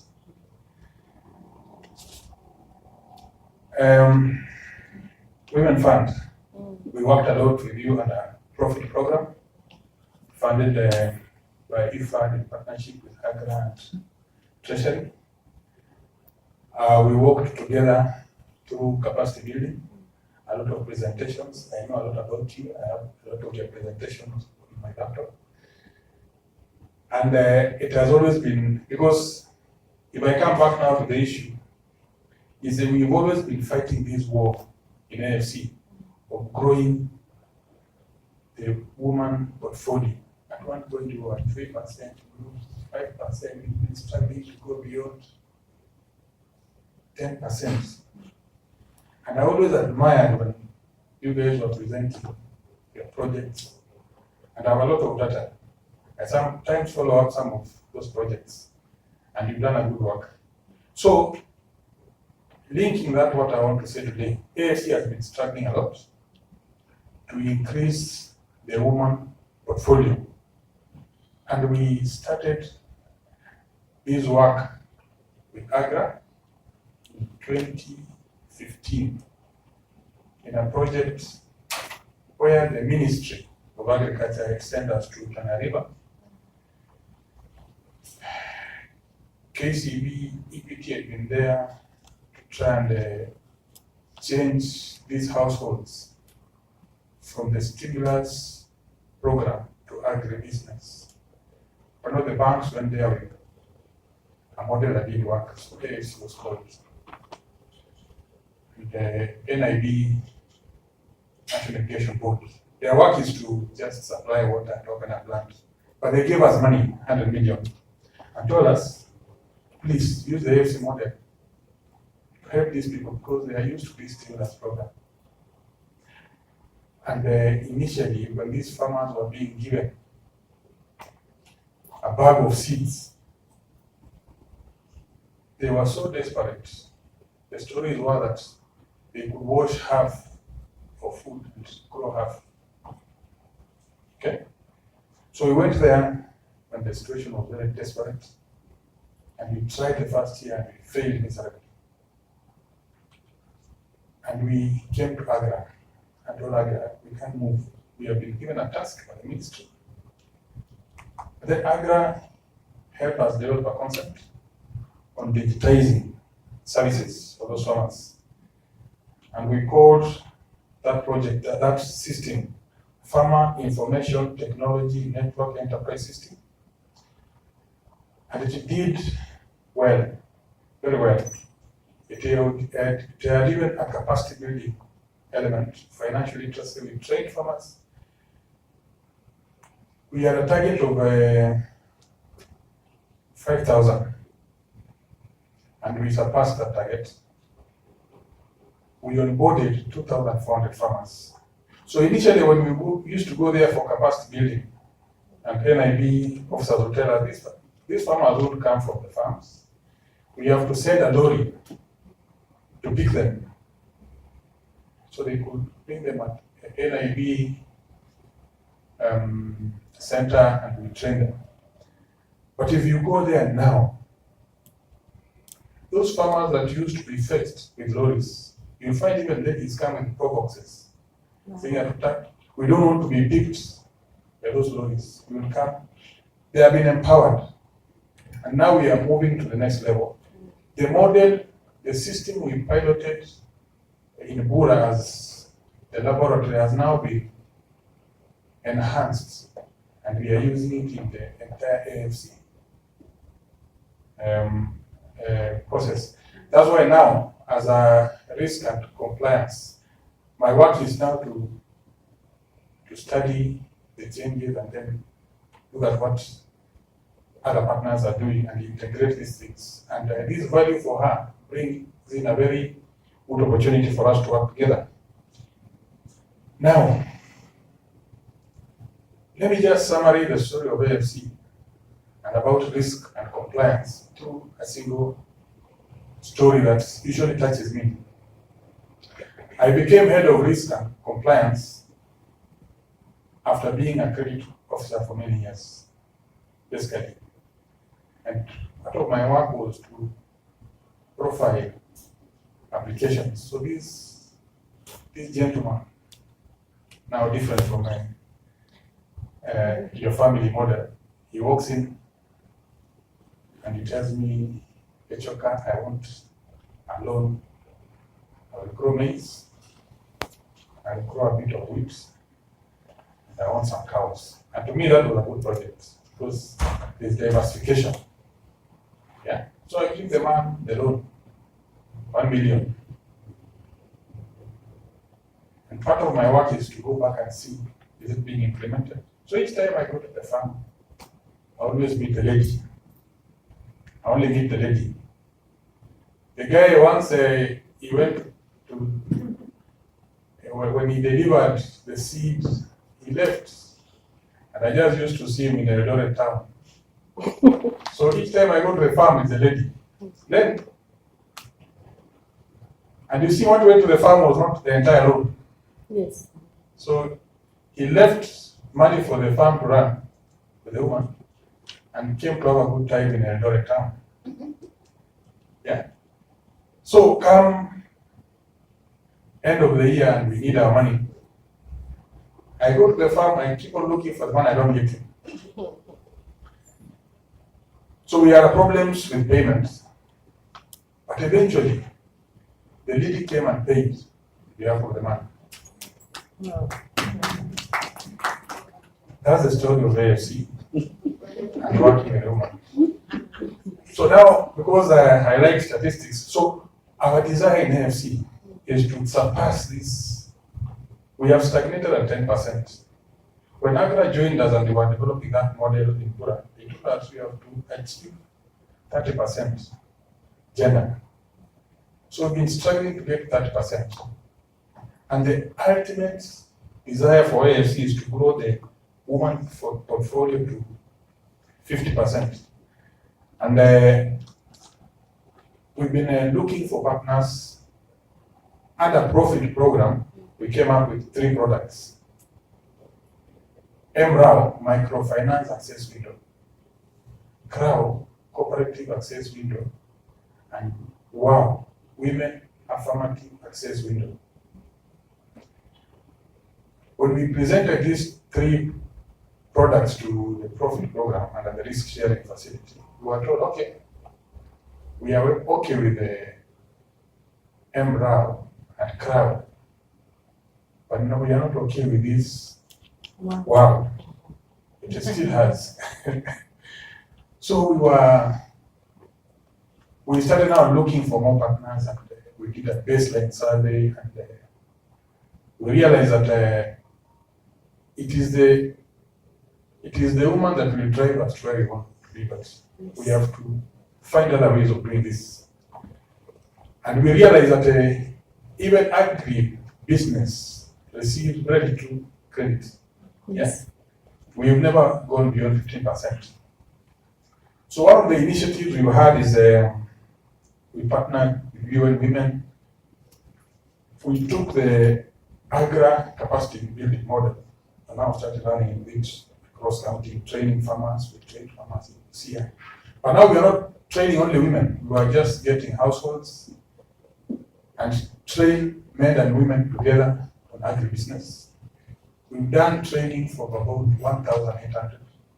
But still, as Masila says, and as Madam said, when they come back to AFC or even other institutions, they're being asked for collateral. And that's why I started now going back to my archives and I saw your business plan. I saw, Madam, your business plan. I've been looking at your model. And there's now, this is the issue of warehouse receipts. Yes, we don't need to ask for land title deed and other collaterals.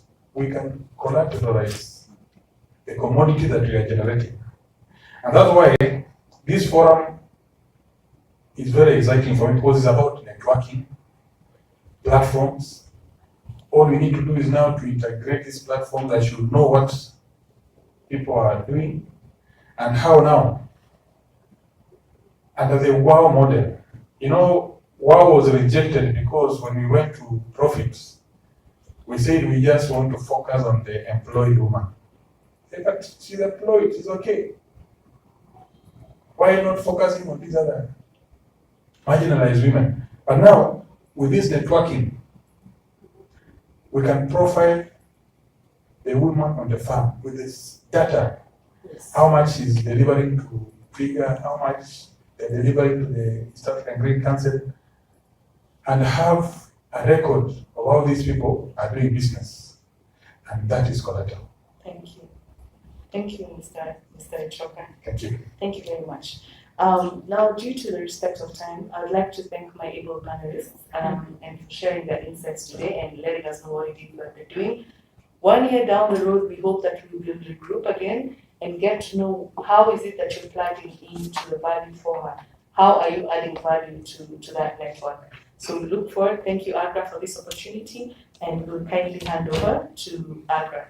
Kindly, could you just give a round of applause to thank you.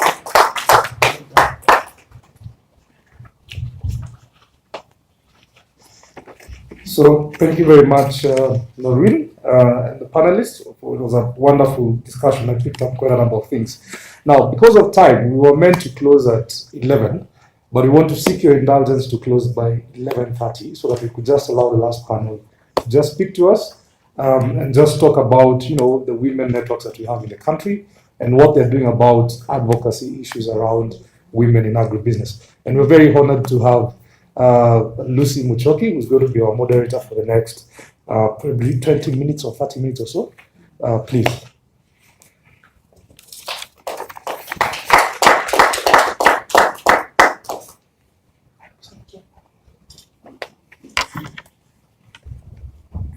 Good morning, our dear men. We must say we appreciate you, John. Thank you for the work you're doing, and thank you for organizing this meeting today. Good morning, our ladies, our grandmothers. Vanessa, I don't know whether you're a grandmother, but I remember knowing you many years back. But I've always loved your passion, and you represent a lot of what I see and love to see in women. And I'm very grateful that you're here with us today. Ladies and gentlemen, today is a great day that we are able to sneak here because we've been locked inside there for long. At times, it feels like we've been in cell. But as she said, we have noticed something, that we are now seeing eyes and noticing beautiful eyes. What a wonderful way of summarizing it. I did not think that way before, but thank you for letting me think about it. But today, yes, we know that as Dr. Rachel said, more than 50% of the women are in agriculture. We cannot underestimate that and how important it is that we start focusing our effort on these women. And we know that we've heard even from a gentleman here, it's only a woman who ended up paying. The men were having a good time. I don't want to say all men are bad, but I want to say in good faith that a woman is reliable when it comes to finance. And therefore, it's always good to work with women. But at the same time, let's continue having our men supporting us. They say that women are queens, and failure is just another stepping stone to greatness. I can't underestimate how powerful that statement is. As you heard Rose mention about this particular engagement we used to have with East African breweries, where we were the first to be contracted to supply sorghum, the gadam, white sorghum for the alcohol. It was interesting, but not easy. She said it was a very tough job, but we really struggled as women. But the banks did not help us. And I always ask myself, when are the banks going to realize that we are not going to be relying on collateral when, as you said, now we can have our commodities as collateral. At that time, the banks were supposed to give us the financing, but we found ourselves and some of us selling everything we had, and it was not easy. And I must confess today, the only organization that came to our rescue was AGRA. You remember, Rose? And AGRA gave us a grant and supported us when we were struggling, looking for money to do this business. But in the end of the day, a man again snatched it from us. So men, please stop snatching. Let us work together. Support us, please. The women need you. So let us, from now, let me go to the next point. I want to appreciate AGRA for not just that, and the VALUE4HER program that they're bringing. I'm sure it is going to be of great value, and they always do it best. And we appreciate you, AGRA, for your work. You always support women, and in the midst of all these challenges. So we always accept and appreciate your work. So I want to call my panelists here, who are great networkers. And I must say one thing, that networking is not easy. And most of the time, this is an area which is underrated. Many people don't understand how much is put in the networking and the time that is put in this. Today, I want us to appreciate all these panelists who are coming here and everyone else who is involved in networking, holding another woman's hand. Can we clap for these women? It's not easy, and I want to ensure that we continue. We want to encourage the networkers to continue with this work. Can I call the first panelist, that is Judy Matu? Judy is a community builder with a rich experience spanning years in the public sector and NGO world, working and empowering communities with a special bias on smallholder women farmers and the vulnerable women living in informal settlement. She has impacted the lives of more than 35,000 smallholder women farmers in slums caregivers in Kenya. Thank you very much, Judy. You have a very long CV. I won't finish, but it tells you how much she has done, and the kind of networking she's involved in is quite superb.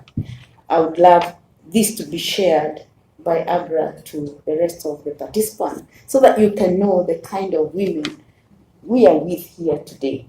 Jacqueline Muthengi, very different.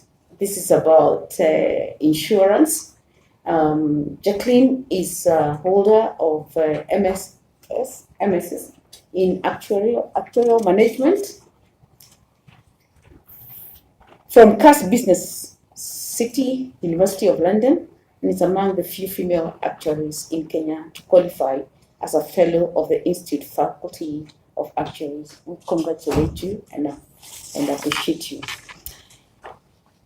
You'll tell us more about the insurance, and we know now how important it is, but we are going to keep it short and brief and smart.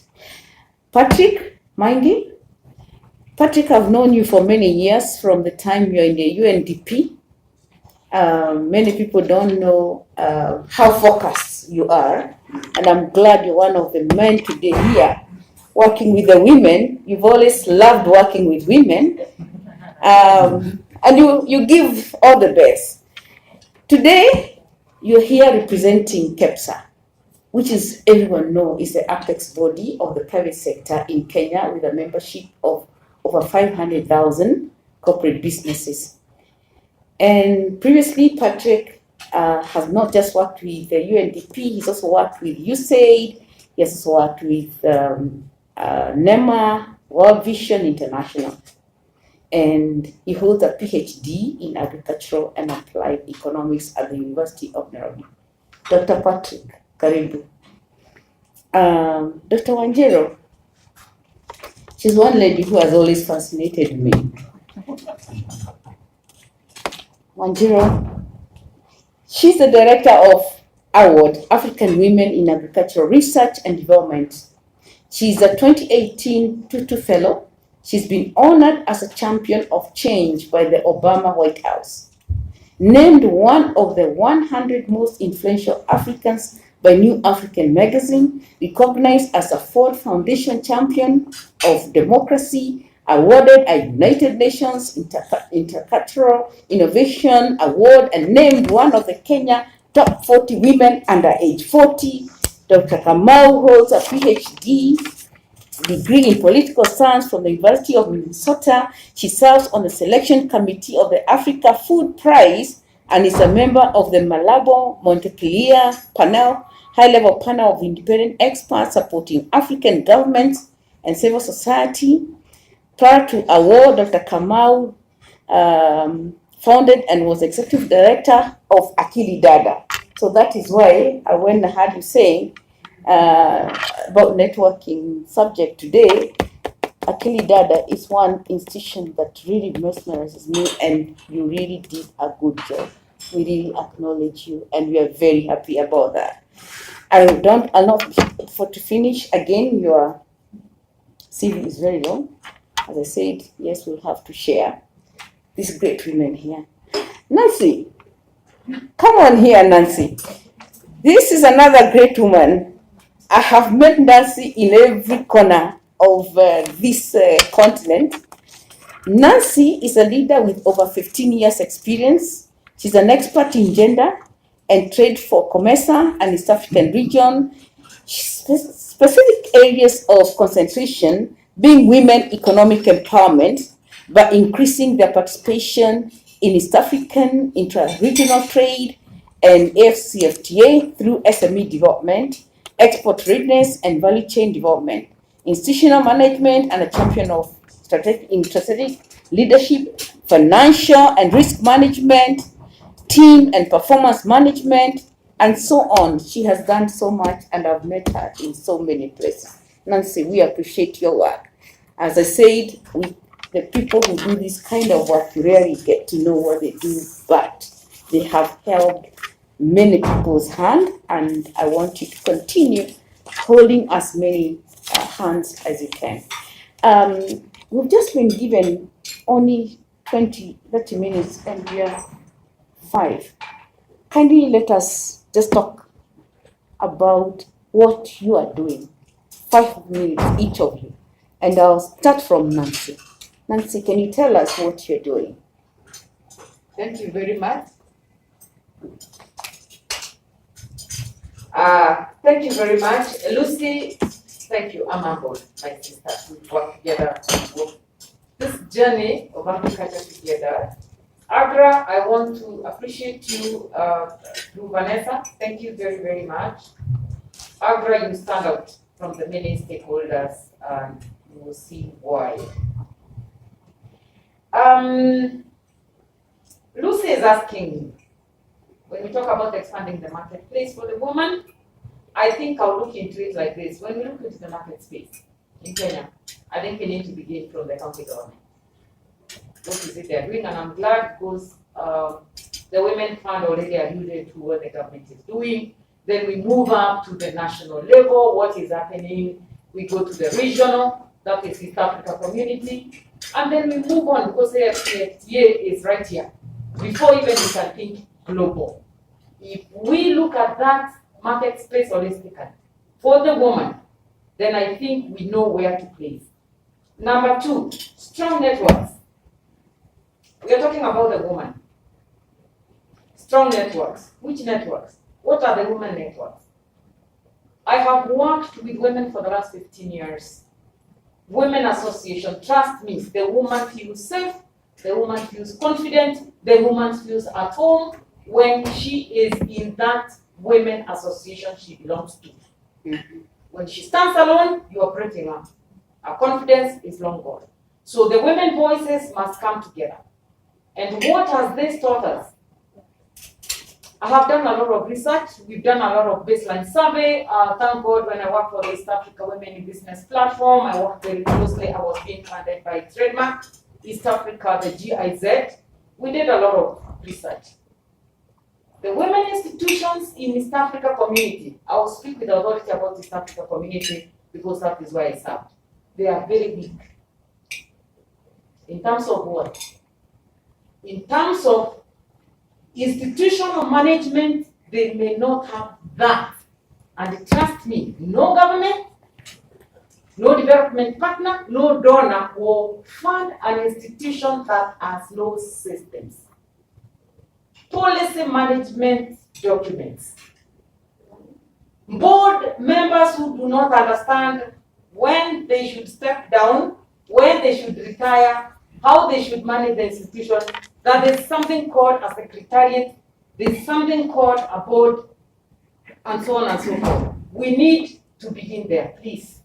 Donors, development partners, governments, let us strengthen the women institutions. Right now, what I'm doing with the women institution, I'm working with very many of them. I'm training the board. In fact, like tomorrow, I am training a board of one of my associations. I am also helping them to develop the policy management books.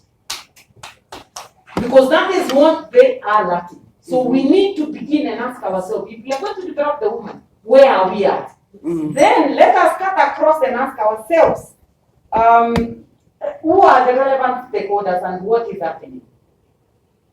Even as we go there, let me tell you, friends, we need to look at the woman and develop the value chains. Currently, through GIZ, before I left East Africa community, I developed a Moringa value chain with Tanzania, Kenya, and Uganda. Awesome. You should see the kind of things that is happening right now. What is happening in northern Uganda and South Sudan, we are focusing on the shea butter value chain. I have now retired from being a CEO. I am running my own company. I have gone down to where I was born, Meru, and where I am married, Embu, and I have started a plantain value chain with those women who are very small holders. The kind of plantain we are eating in Kenya today is coming from DRC, Congo, Uganda, and Tanzania. Why? We have our women, so we can develop value chain. And as I conclude, I'm a farmer. A farmer who is only doing plantain. Because when I was in Uganda, when I was in Tanzania, also working with DRC Congo. I saw women really who are doing very well in the banana business. They are those who are actually doing the plantain. So this is what I brought back to my country, Kenya. To work with women, we do our pilot with Moranga, with women in Embu and the Meru, because I understand their language, they understand me, and then we can scale it up that to Moranga. We can go to Taita Taveta, we can go to Kisii, and so on and so forth. And as I finish, the other thing I'm giving to women, I am a technical expert myself. So what I understand is technical. I am working with actually one lady, Gerald here mentioned, Talash. I was having a full board meeting yesterday with them. I am actually their distributor and their supplier of the organic black soya flour. I am actually the one doing the distribution. But I'm very sad because it's only the golf courses that are buying. Our farmers are not buying the organic. But I think that is a good step. We can move forward and working with the young people on that aspect. And having said that, I think I need to head there so that my colleague can also pick up that and move on. Thank you. Thank you. I'm so happy that you have brought plantain. That is, I love plantain.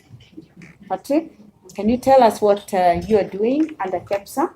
Thank you very much, Madam Lucy, for that good introduction. Thank you, Agra, for all your support. My name is Maingi from the Kenya Private Sector Lands. We do work with the private sector of Kenya, being the apex body, bringing together all the private sector players in this country to support women, especially in their business. At KEPSA, we know that networks are everything business.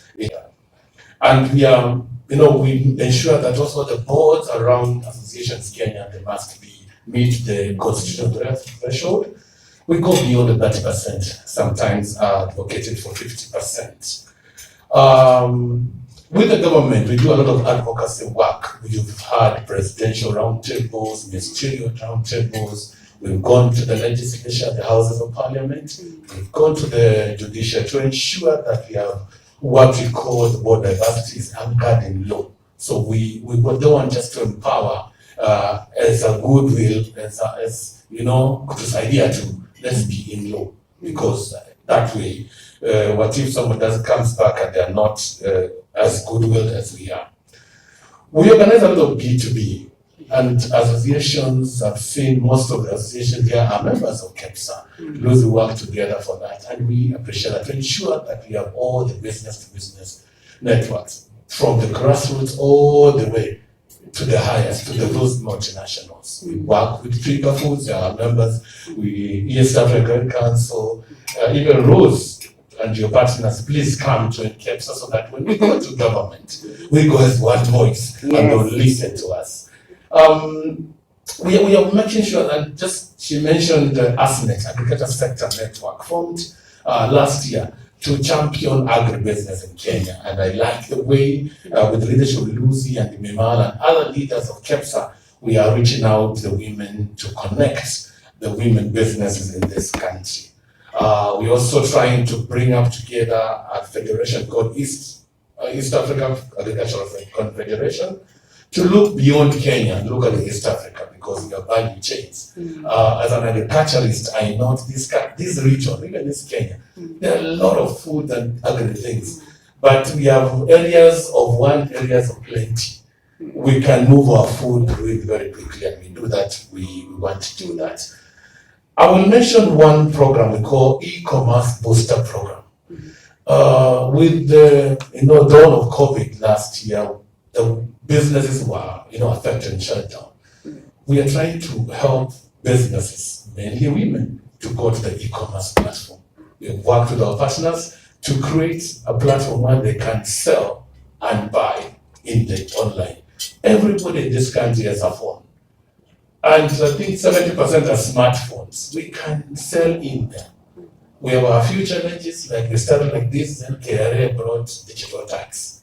We are still trying to fight that out, because that is scaring the smallholder. Because when you come out in the open, you're selling so much, KRA is taking. But then we believe, pays to Caesar what belongs to Caesar. But let's also hold on kidogo so that we can grow as businesses. So at KEPSA, we want to support everyone. There are training opportunities for women every week. Every week on Thursday, a mentorship program where women can log in and learn about business. Every week on Thursday, and it's open.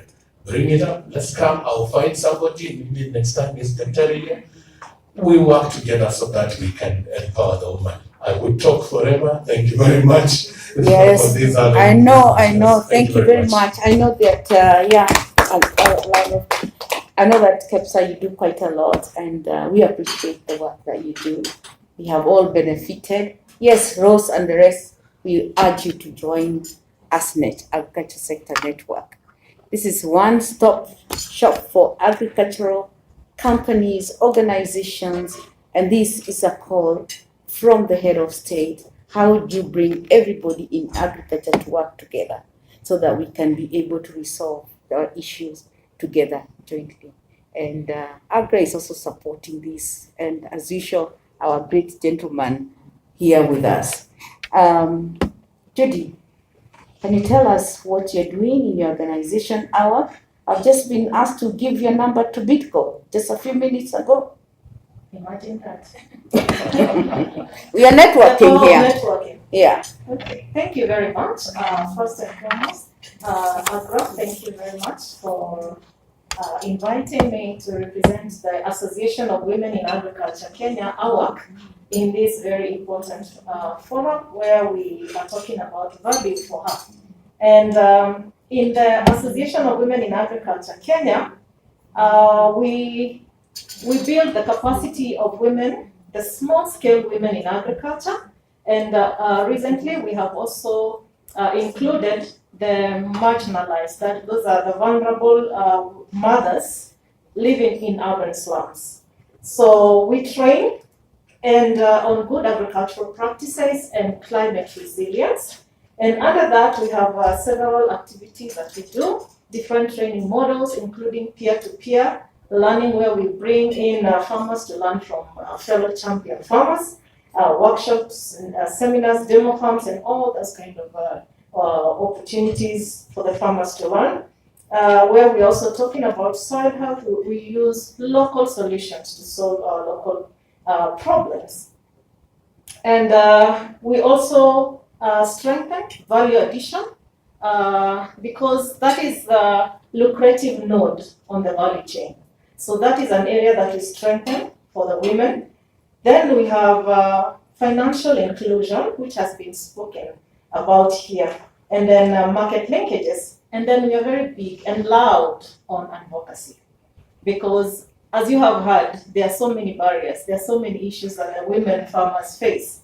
And in the women in AWAC, we focus on policies, gender responsive policies, maybe fiscal policies, agricultural, land, we all know the area about land and women, and all those others, infrastructure, access, roads, and all that. And in that area, we have been very, very vocal, and we have also seen very good results. We have very, very strong networks in the grassroots. She said 35,000 women, and I wish to correct that. We have a network of, as at the end of, that was around June 2020, we had about 20,000 groups of about 25 women in each group. So, and this is a wide network across the country. We have a working MOU with the Council of Governors, and that has helped us penetrate into the most remote areas of this country, because ours is to look at the very, very small and mostly marginalized farmers and other women in agriculture, because agriculture does not necessarily mean production. And through that, we have been able to reach all these women through different activities, like I have mentioned, our key focus being food security, economic empowerment for the women, and climate action. In fact, recently, like I said, why did we include the women in the urban slums? You know, COVID-19 hit hard, and it hit hardest at the slums. these mothers were initially working in kibaruas, earning daily wages. And when the government said stay at home, they had to stay at home. But that was not sustainable. And so we reached out and realized that these women are facing imminent hunger. And we started consultatively a resilient recovery program for vulnerable women living in urban slums. The first phase, which just ended, we reached out to 2,500 women, and these are representatives of households. And I'm very happy to note, is Peter still here, that during the 12th presidential address on the COVID response, the president actually recognized the work that we're doing with the women in the slums. And we are very happy about that. We are now getting into the second phase. And the activities, I wish the CS was here, because we're actually trying to promote what she was talking about, 1 million kitchen gardens. These people have no space. And so we are training them on being innovative to have, to promote food security. And kitchen gardens have been a very good option, where, like I mentioned, these were kibarua women who are earning, hand to mouth daily wages. And you know how much that could be, are now earning up to $20 a day from their kitchen gardens. And that is impressive. Yeah. So for the financiers here, sometimes you may ignore these women because they don't look nice from outside, but they look exemplary better from the inside. The zeal in those women, women are teachable. Yeah. Women are eager to learn. And like Vanessa started by asking, how do men shop? You see, for women, we are eager to learn new things and better things. Thank you. And so anything that is going to bring more value to a woman, she will go for it. And so we find so much value in the women that most people, and especially financiers, do not like to look at.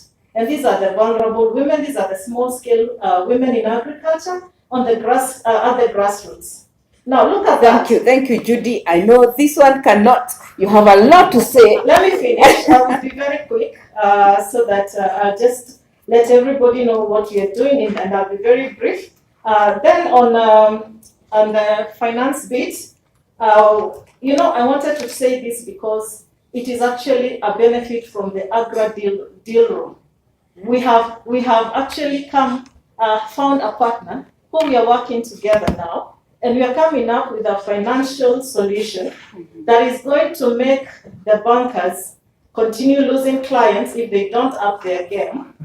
And the best part about this financial solution, it's not just anything.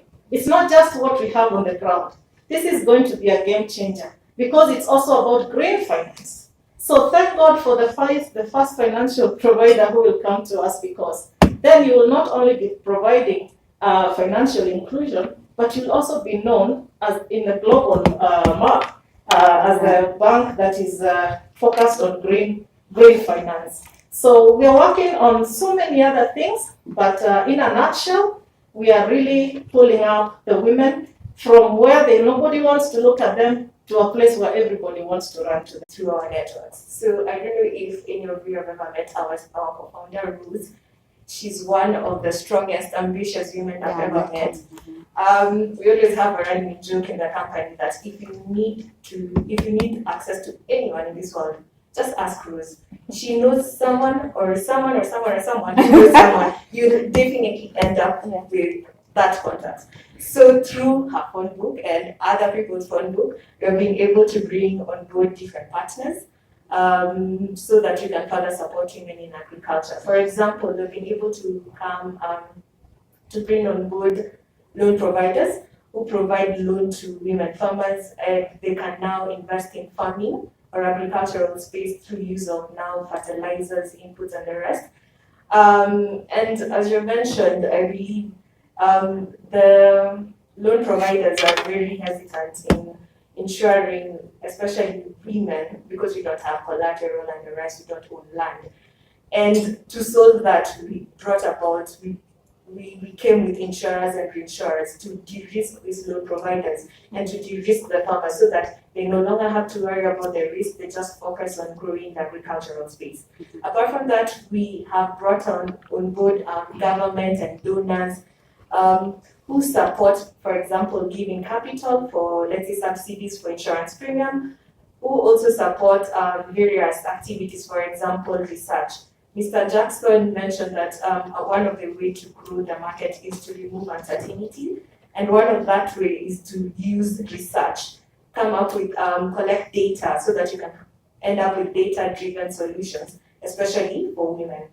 And apart from that, we've been able to bring on board other parties such as off-takers, like Trigger Food. I hope we can have a collaboration very soon. We can bring on board off-takers and come up with solutions so that we can ensure that our farmers that we're insuring, they have, and who we ensure that the yields are increasing, have a market to sell the produce, because there's no need of having a booster harvest and you can't sell it. Yes. So I'm an actuary, I love statistics. About 60% of economically active women are in agricultural space one way or another. I'm a small scale farmer, but not like that, but I'm involved in agriculture through the development of insurance products.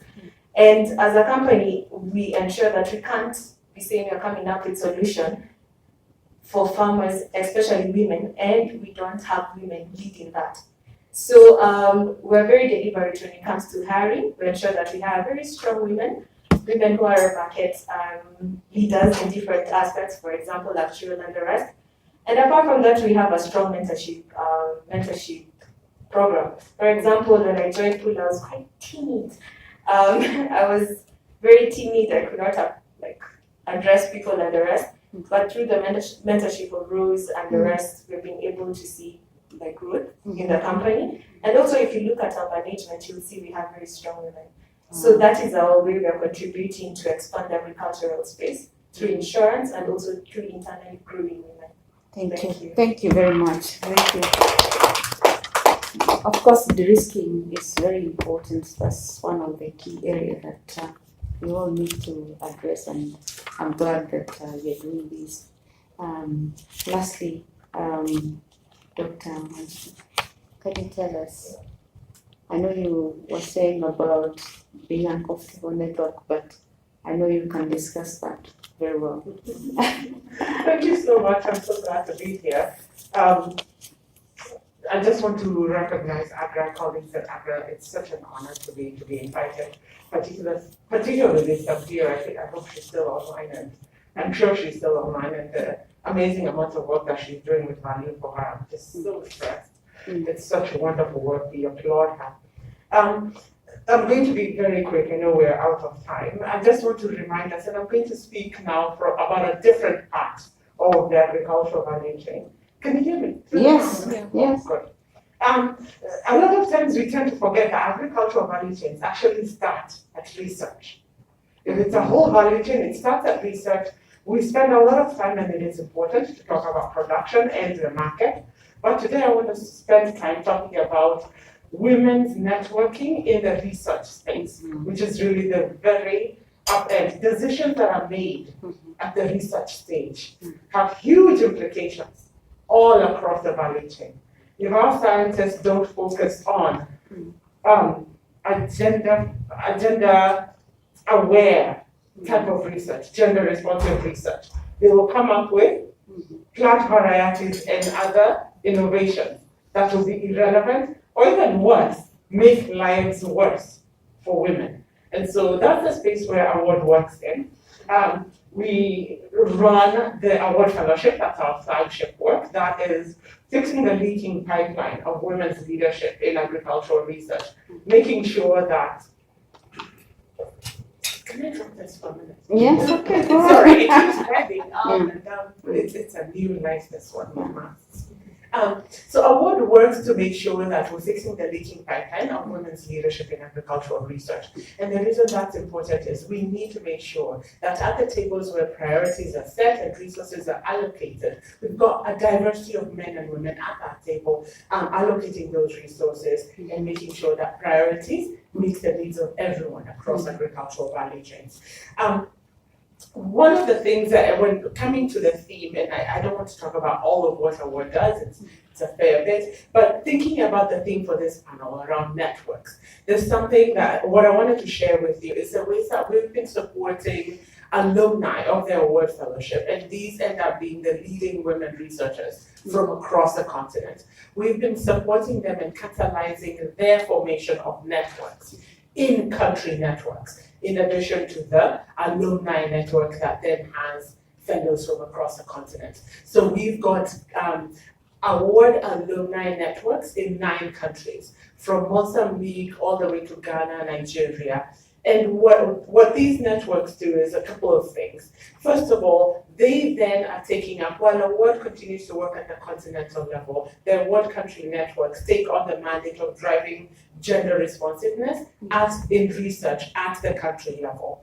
And there's 2 particular things they do about that. One is a focus on increasing the numbers of girls and young women who are committing to and entering agricultural research. And I loved what the CAS said, that the agricultural sector is not just about production, it's not just about markets, research is a big part of it. And so to the extent that the award alumni, these leading luminary women in agricultural research in their countries, can go do what we call role modeling events. This is going to local primary schools, local high schools, and sharing their career stories, inspiring others. We all know you can only be what you see. And so it's so important for our young people to be able to see and to imagine themselves as scientists. At the end of the day, we know that as a continent, we cannot continue to expect to import scientific research.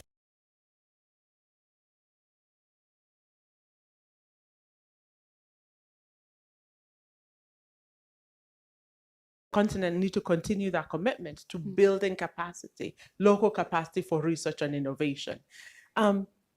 So that's one of the things, continuing to speak to young people, both boys and girls, but a particular conversation with girls. We know we have too few girls entering into science, too few girls entering into agricultural science. So that's one of the things that our networks do.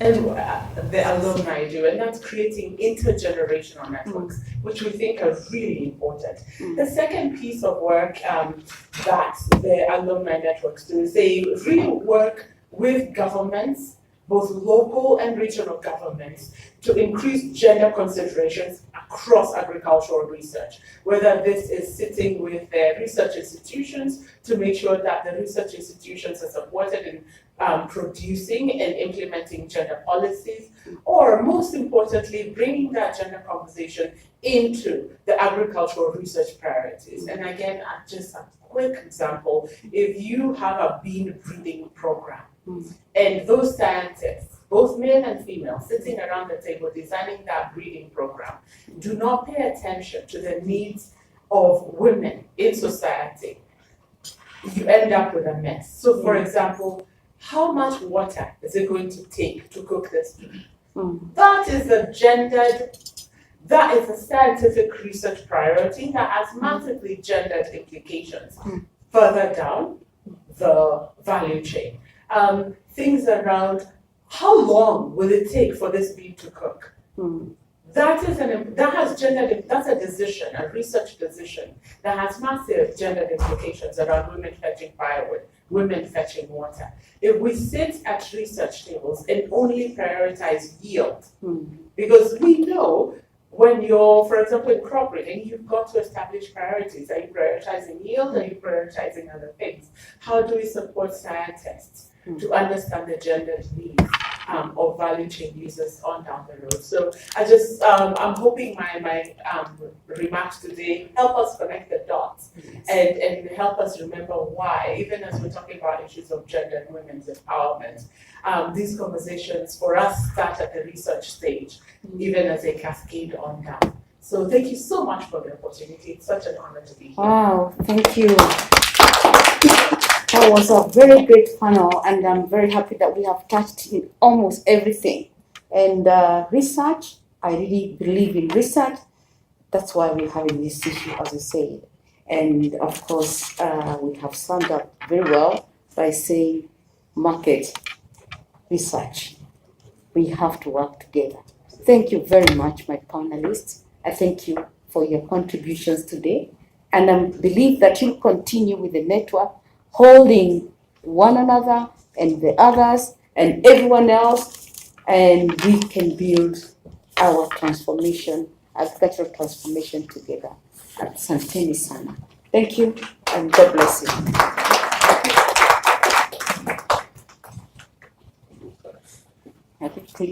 Yeah. So thank you, Lucy. And clearly we should have had more time, right? We should have had more time. When you give strong women the opportunity to talk about women empowerment, this is what you get, right? Yeah. But Dr. I actually wanted to applaud the last thing you said. We ran a program with the Rockefeller Foundation called Yieldwise, and it was aiming at reducing post-harvest losses in Tanzania. And we were basically testing out which would be the preferred technology for people to adopt to reduce post-harvest losses. And we had metal silos, we had pick bags, and we had the normal bags. The most amazing thing that we found was the difference of the choice of technology between the men and the women. Men preferred metal silos. Of course, it's big, it's strong, it's long lasting, right? It can store, 500 kilos or so. People can see it from far. People can see from far. It's prestige. Huh? You know, it's like having a car. Women preferred pick bags. And it's for a very simple reason. Two, actually. One, it was ergonomically friendly for them. A metal silo is quite huge, and you can actually, it can be imposing. But pick bags are small. You just untie, you take your maize, and you close it back again. The second reason was that the family did not need all the maize in the metal silo at a go. So having smaller bags actually worked for them. And that emphasizes the need for more research, especially on value chains and women, because there's much more value that we can get from women in the agricultural space. So thank you very much, ladies and my partners in crime, my gentlemen friends. It's really been an honor to host you. The boy child. Mine is just to really appreciate all of you for coming, for the strong sentiments that we've had. I know Sabdia is online and she wanted to have questions, but because of time, I think it would be good and fair for me to just close the meeting here. Vanessa, perhaps you want to say a final word? No, I think we just do one short group photo and we close because we're 1 hour over, which proves Yes, that's not so good. dynamic. Yeah. So thank you very much, everyone, for being here, and we really appreciate you, and we hope that we'll continue to connect on the VALUE4HER platform. Thank you very much, ladies and gentlemen. Do have a good afternoon. Group photo, Vanessa. You could just stand here.